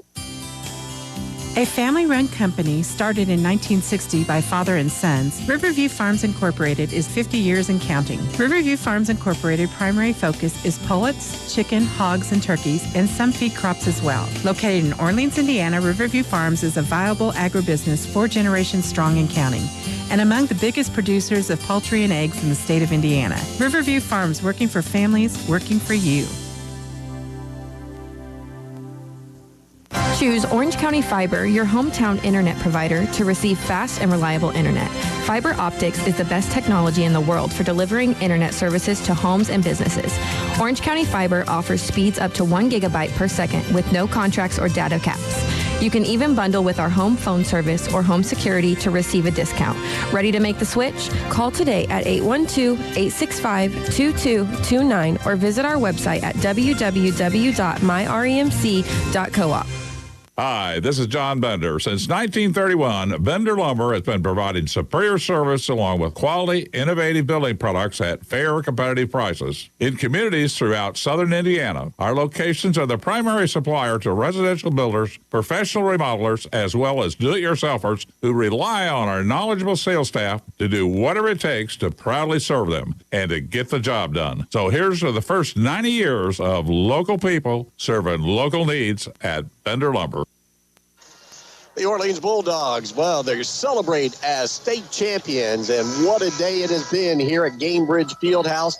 You never know, David, what's going to happen when you come out on a big stage like this. But for the Orleans Bulldogs, this stage was just what they needed. They came out and showed the entire state of Indiana what makes them the team that they are and why they are state champions. And what's great about it, too, was they never let the big stage intimidate them either. They played in an NBA arena in a place where the Indiana Pacers have called home for the last quarter century, but they made it almost like their home court today, as they did at Seymour and Lagodi over the past few weeks. So it's just a privilege to see a team come together the way Orleans did and to see them really form not just a close bond on the floor, but off the floor as well. And that's certainly wonderful to see. And today they did what they did all tournament long. They played consistently well on both ends of the floor. Orleans goes on to shoot 23 of 36 today, 64%, 6 out of 10 from long range, 60%, 12 of 16 on free throws, making their last 4 in the game